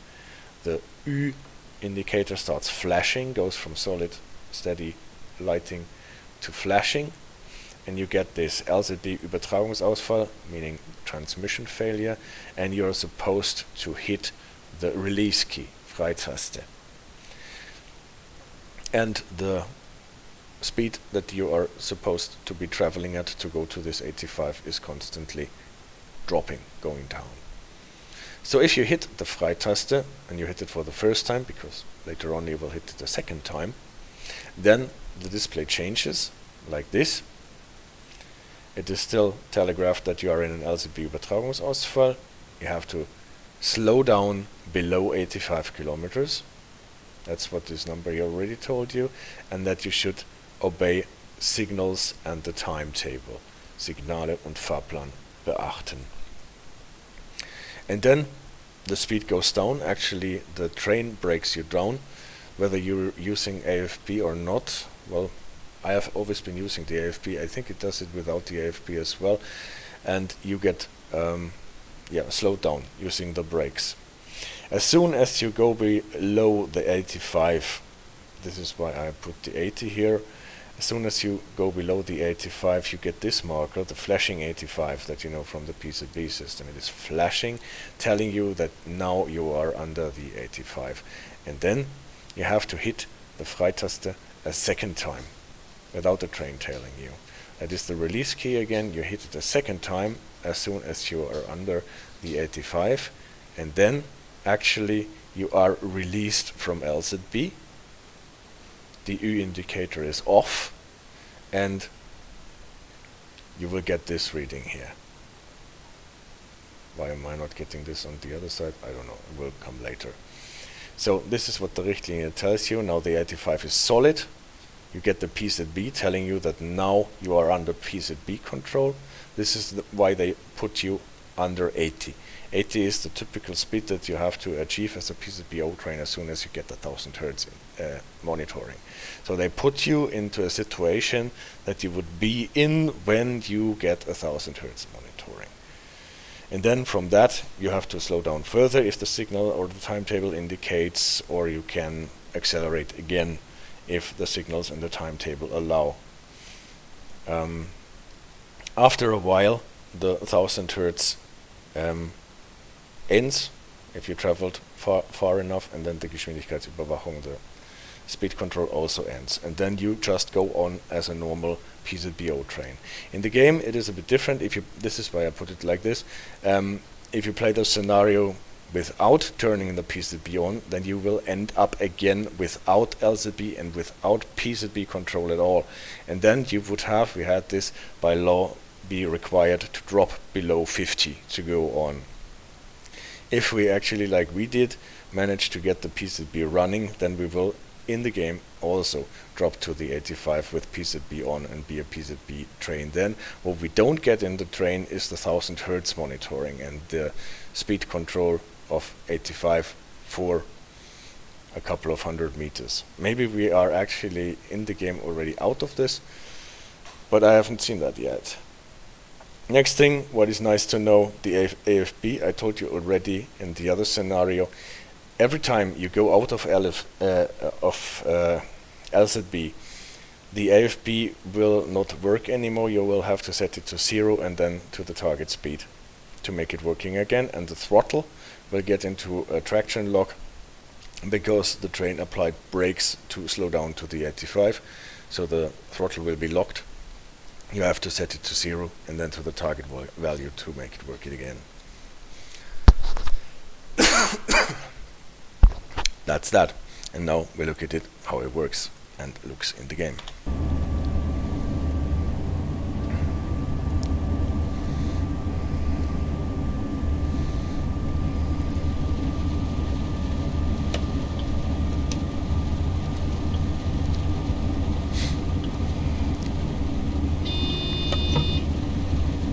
Now this was standard procedure for LZB, a stop somewhere ahead in 13 kilometers distance and already cleared. Not our concern.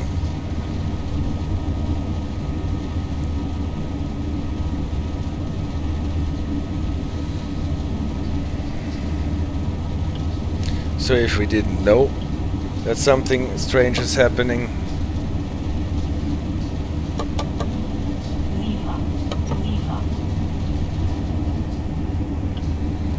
we would think just a plain vanilla run, everything okay.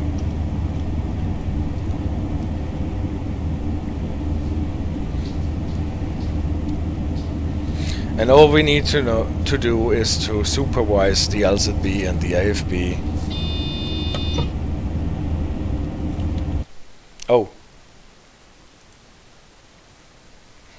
that is actually true. Sorry for that.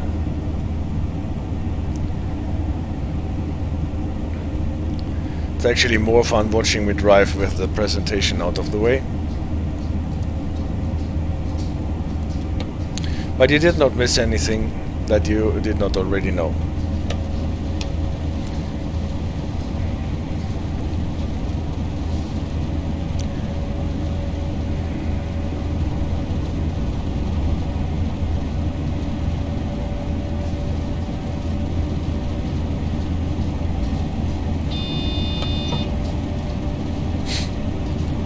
Reduction to 200 incoming in 12.6 kilometers. Nothing to be worried about.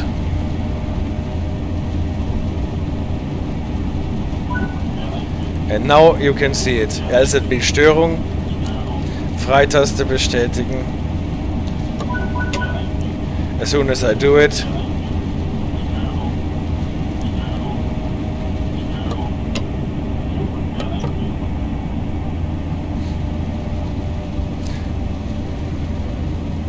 and now you can see how the train is taking the speed down to the 85.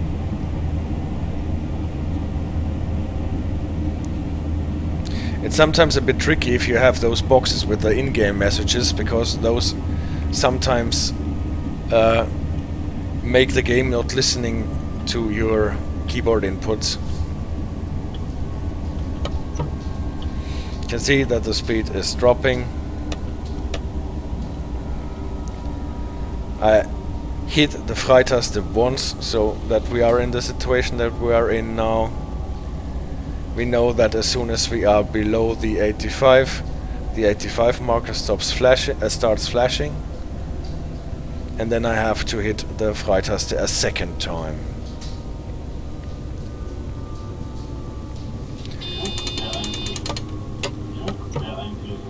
And now we are in PZB control. And like I said, I have to take down power and AFB to a minimum to make them work again.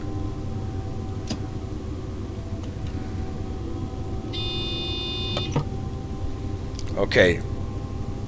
And now we got more LZB data.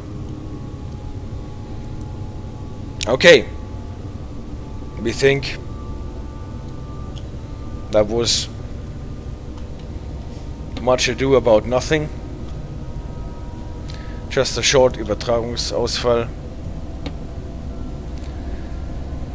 But it recovered, we can go on. As soon as the train picks up more LZB data again, we don't need to do anything. We don't need to acknowledge. We don't need to reset our throttle and AFB. We can just go on. Set both to the max again and let the train do its job.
And as always, if something like this happens, you think, okay, good thing that it cleared itself up.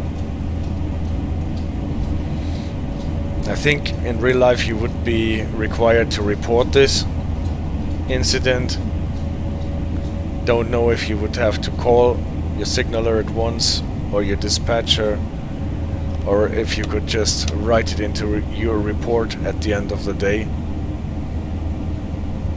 But I'm quite sure it needs to be reported in any form. Most probably just by calling the dispatcher.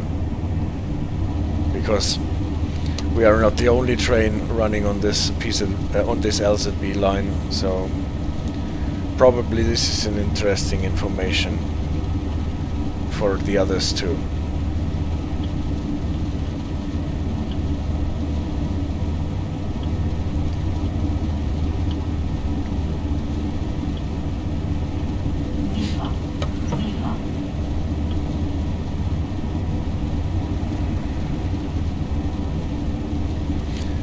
Just as we think this will be a relaxing drive to Fulda.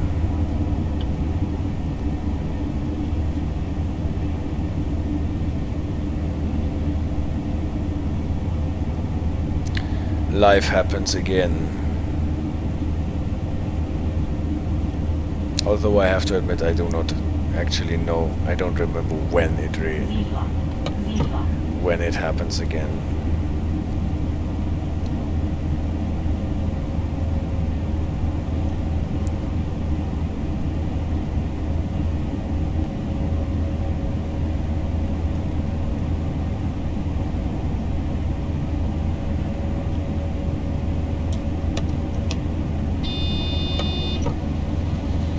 Okay, LZB is signaling a stop incoming in 13 kilometers. Still nothing to be worried about.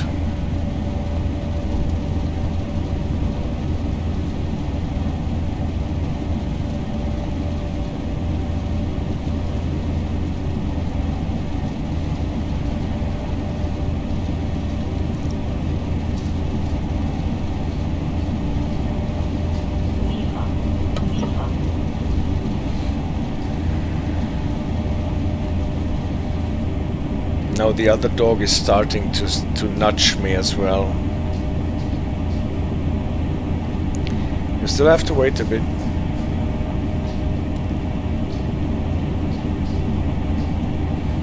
I still have to drive to Fulda.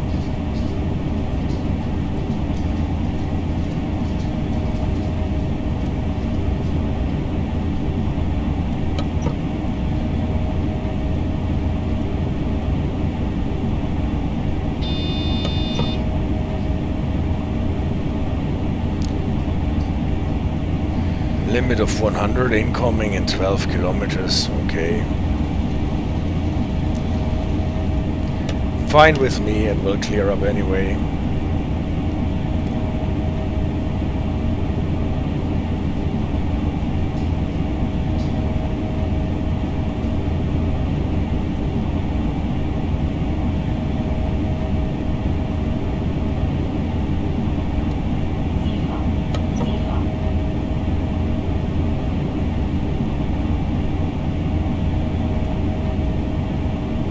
Okay, by now I am sure that the LZB is safe again and nothing bad will happen anymore.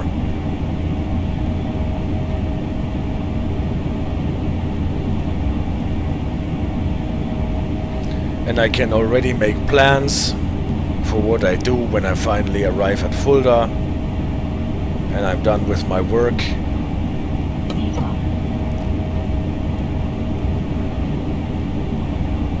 And my brain starts wandering off a bit because the LZB computer and the AFB is doing everything so nicely on its own.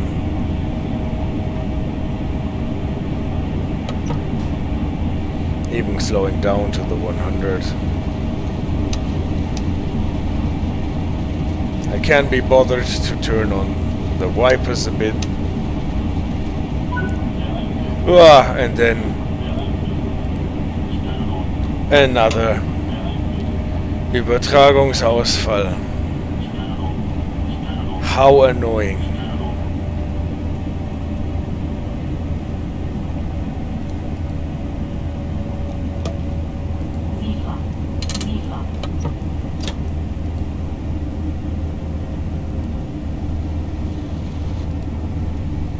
See, the train brakes, slows down. Might actually slows down below.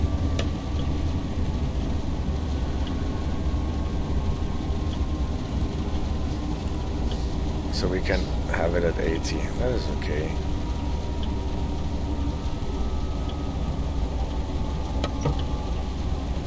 We have to wait for it to drop below the 85 and then we can release from LZB and drive as a PZB train. And now the dispatcher wants us to stop. Okay. Here goes our early evening.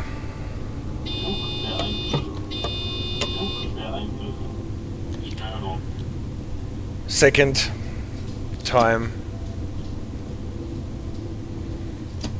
There was no point in getting the AFB down. So both to 0, AFB and throttle, and then back to the value that you want, and this time 80.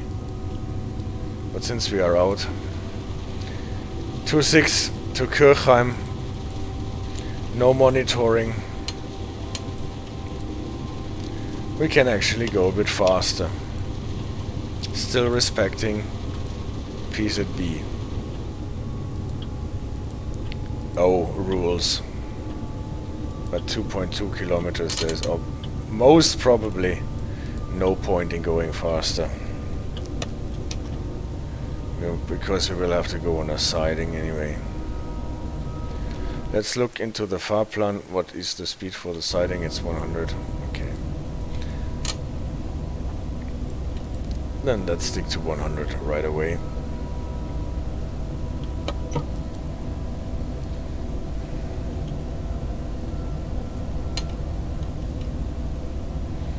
There was the signal telling us 100.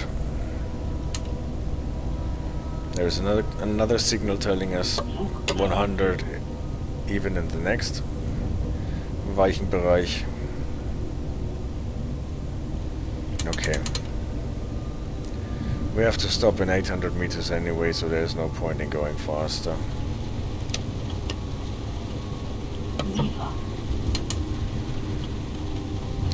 Let's get the speed down with the AFB.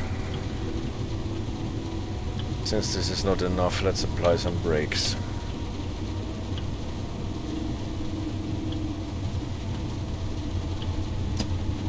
As soon as you're applying brakes, always move the throttle to 0, because it will get into a lock anyway.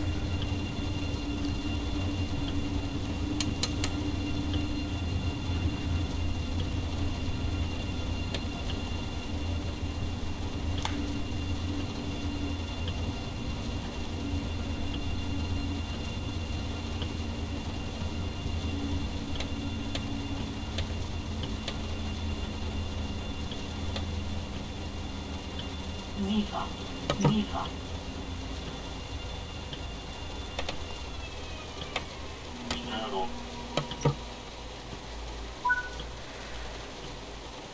Okay, what are we supposed to do now? Set the LZB isolation switch to isolated.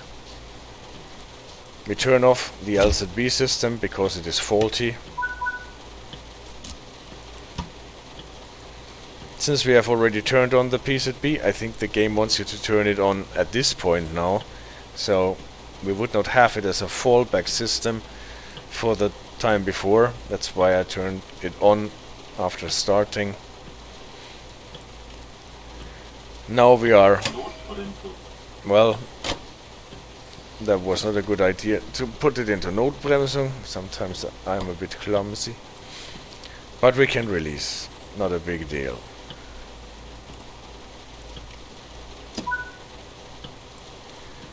And then power to Fulda.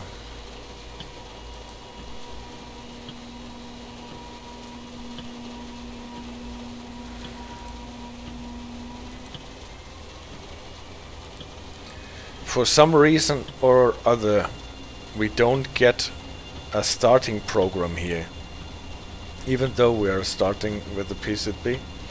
Maybe it is because we had it on before. I still think we should have gotten a starting program here because we have been running with LZB before, but maybe this is because we dropped back to PZB after the transmission failure, so that we are not actually in a starting program here. But at least we should have gotten restricted monitoring, but we were not in a monitoring. So maybe this is actually how it is supposed to be. Well, we can see it is not flashing, no starting program. We can just start through the switches, through the high-speed switches that you can go over with 100 kilometers, what is quite fast for a switch.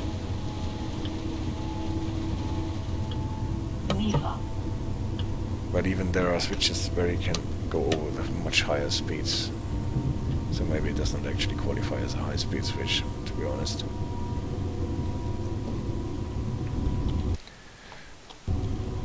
Now we are back in open line speed territory. So we can actually pump up our AFB and the throttle accordingly. knowing that the AFP will always limit us to the 160 that we are allowed to go as a PZB train, a PZB O train.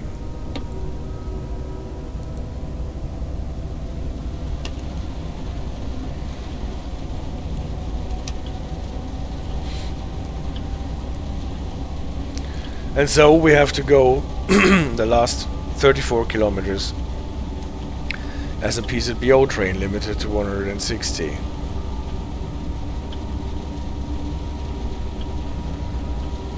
And we have actually pay attention to signals. Sifa. Sifa.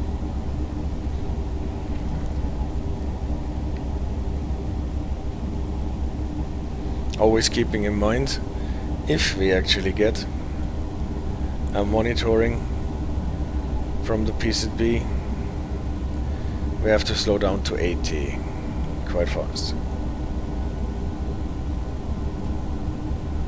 In 23 seconds. So better watch out for the signals.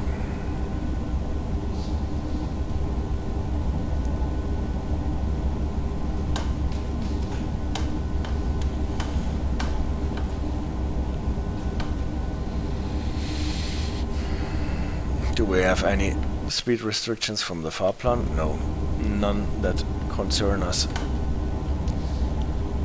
as a PZB O train.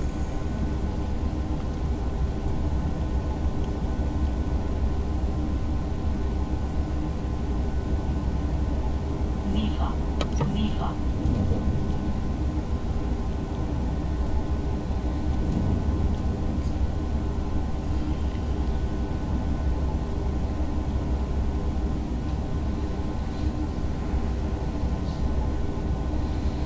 So I'm actually still interested in the question how those displays that we have here on the ICE1 and the ICE3 are supposed to display and distinguish a restricted PZB monitoring from a non-restricted one. On the old MFAs, the non-digital ones, the 85 and the 70 marker always flashed alternatingly, so you knew that you are in a restricted monitoring. On the MFDs that are described in the directives that you can get from the DB Netz AG, the displays always display a text message along with the flashing 85 telling you whether you are restricted to 20, to 40, to 80 or whatever speed. And those modern MFDs, they are supposed, from what I heard, not to display text messages anymore. In the game they obviously do not display text messages. But whether they are actually supposed to show alternatingly flashing 85 and 70 indicators, or in what way they are supposed to distinguish a restricted from a non-restricted PZB monitoring, I really don't know, and I would like to find that out.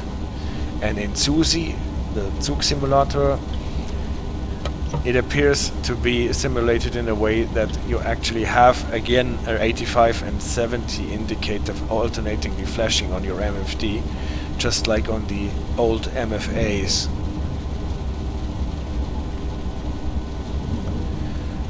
So if anyone who knows happens to watch this stream, please tell me.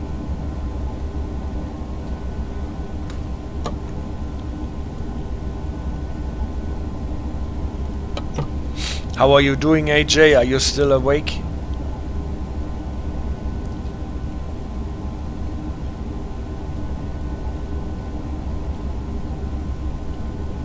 You're still here? Happy to hear that.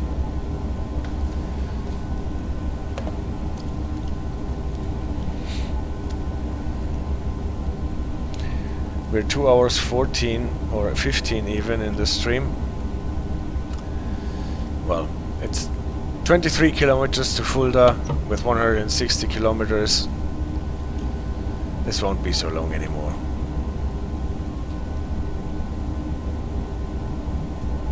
But what do you think? Those scenarios are actually quite nice.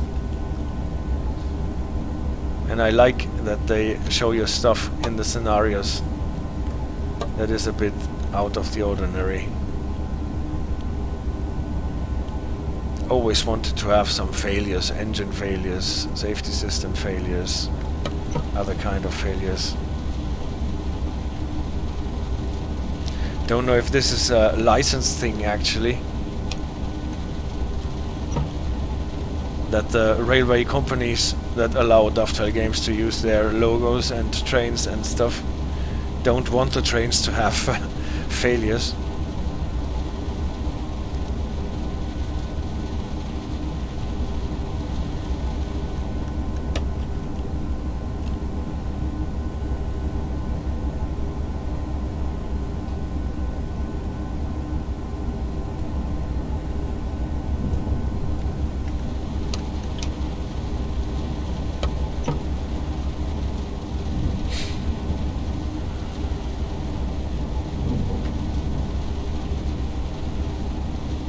When you run this train with 160, you can hardly hear any engine noises, just the rolling of the cars.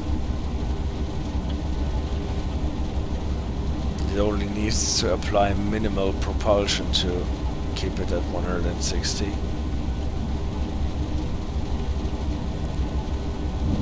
Sifa. Sifa.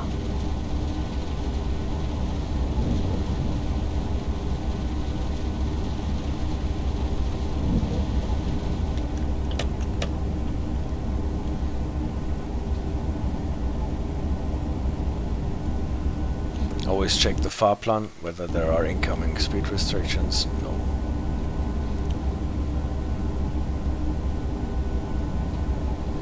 Not in this area of the track.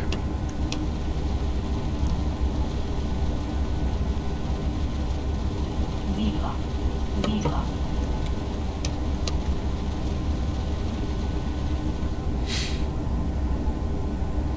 I watched a video on YouTube the other day of a train driver telling you about how hard it is to be a train driver, and he was saying the hardest thing is that you always have to pay attention even if you do not have a lot to do. And I can totally understand this. If you're driving routes like this on a steady 160, controlled by your cruise control system, the only thing that you do is turn off, turn on the windscreen wiper, or not even that if there is no rain. That is a situation where your brain is prone to wander, and then all of a sudden something needs your attention, or you're taking care of it, and then you need to be ready.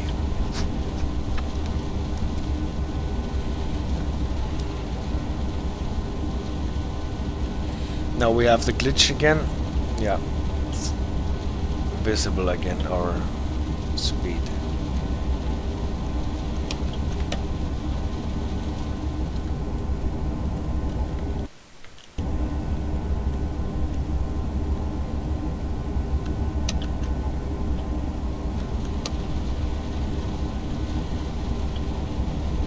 Sifa. Sifa. 12 kilometers.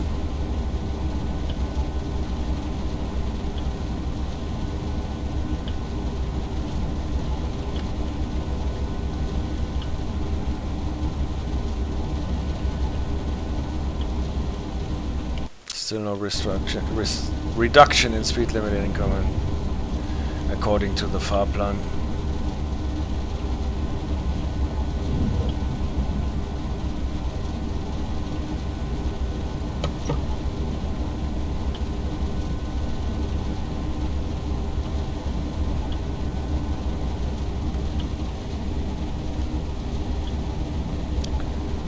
But we will have to be wary and not miss signals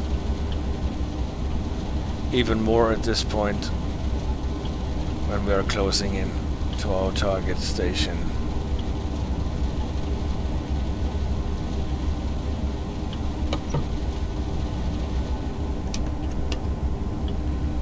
Because at some time or the other, at some point or the other, there will be a signal slowing us down from our 160.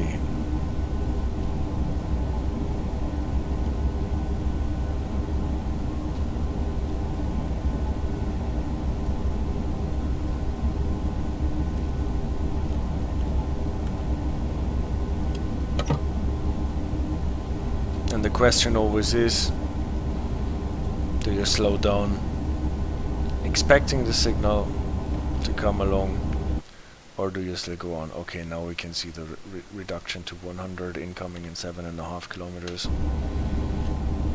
I'm quite sure that we will get a signal before we get there. So the safer thing to do is to start reducing your speed, even though you still get greens. The not so safe thing to do is to just go on until you meet a signal that tells you to slow down, and then if you have to acknowledge it and get the 1000 Hertz monitoring, you will have to squeak your velocity down to 80. When running 160 to 80, that is burning away 80 kilometers per hour in 23 seconds, plus the time you have after seeing the signal until passing it. That is quite some harsh brake application.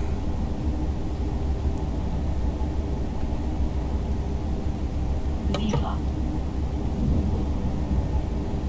You usually can do it, because you need to be able to react to a restricting signal if it just happens to be there.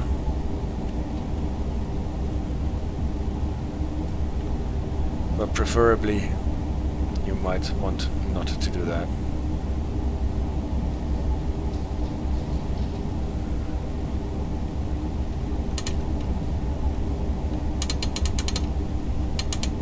Sifa. Sifa. So maybe we already start slowing down a bit to make this a little less harsh for our passengers.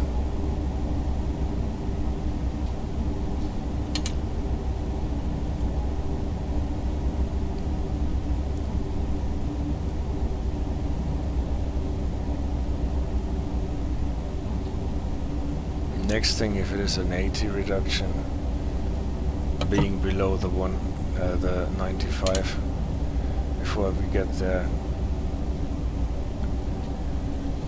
also makes the whole 1000 Hertz monitoring obsolete.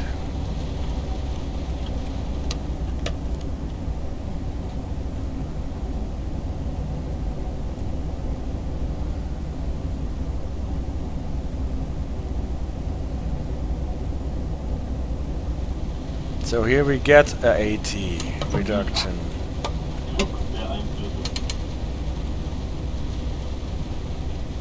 Let's see if we can do that with the AFB to burn it down fast enough, or if we get a Zwangsbremse.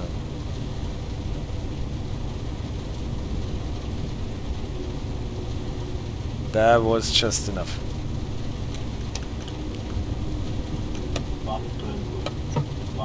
What?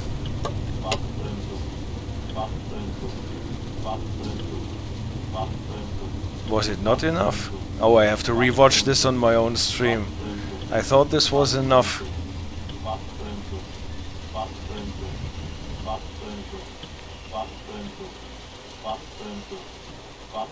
Maybe the game is regulating us here to 80 instead of 85.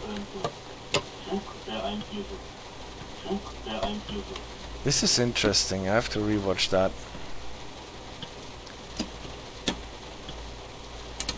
But no worries. We are almost there. The thing is, you are supposed to go below the 80, but As soon as you are at 85 or below, you should not get that Zwangsbremsung anymore. So this is why I felt safe when I saw the 85 and the 84, and then we still got a Zwangsbremsung. Interesting.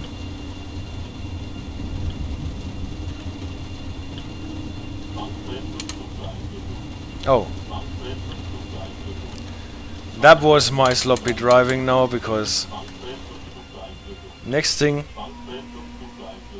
what you can demonstrate with that here is that when you got a Zwangsbremsung, you will start with a starting program, obviously. And that means that you are restricted to 40.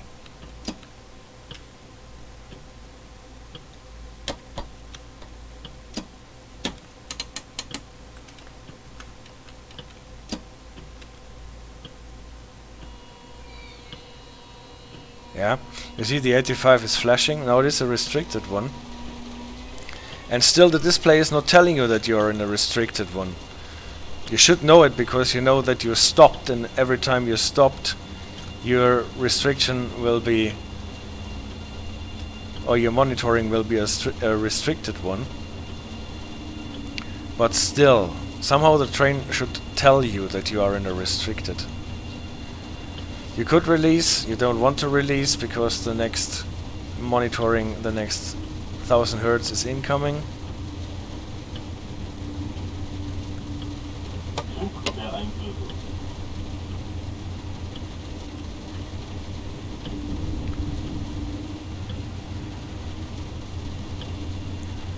And since we are already almost there, there is no point in driving faster anyway. What we see from that is that if you're running as a PZB train, you actually need to use your brakes to go to the 80 or 85 that you are allowed to go after getting 1000 Hertz.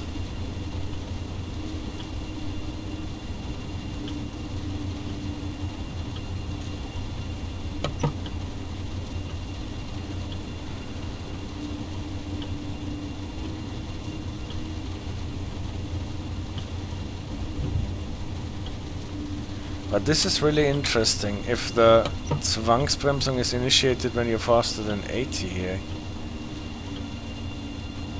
I had the feeling that this happened with the start program at the beginning of this scenario, where we went to 41. And actually it should be 46 before it actually kicked in.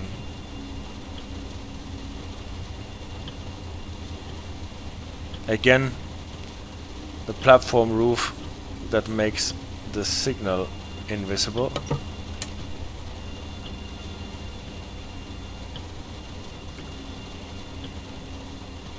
This needs to be reworked totally.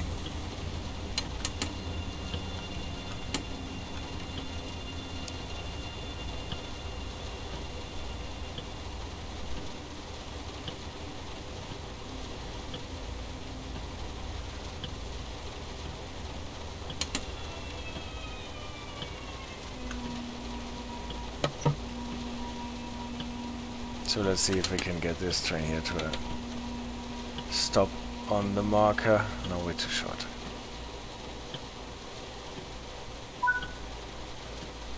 But yeah, oh, we have to unlock the doors. Unlike the test drive scenario, in the first scenario we have passengers on board.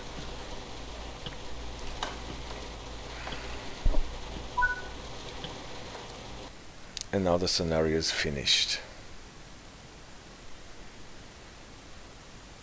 Except for the stopping, everything went well.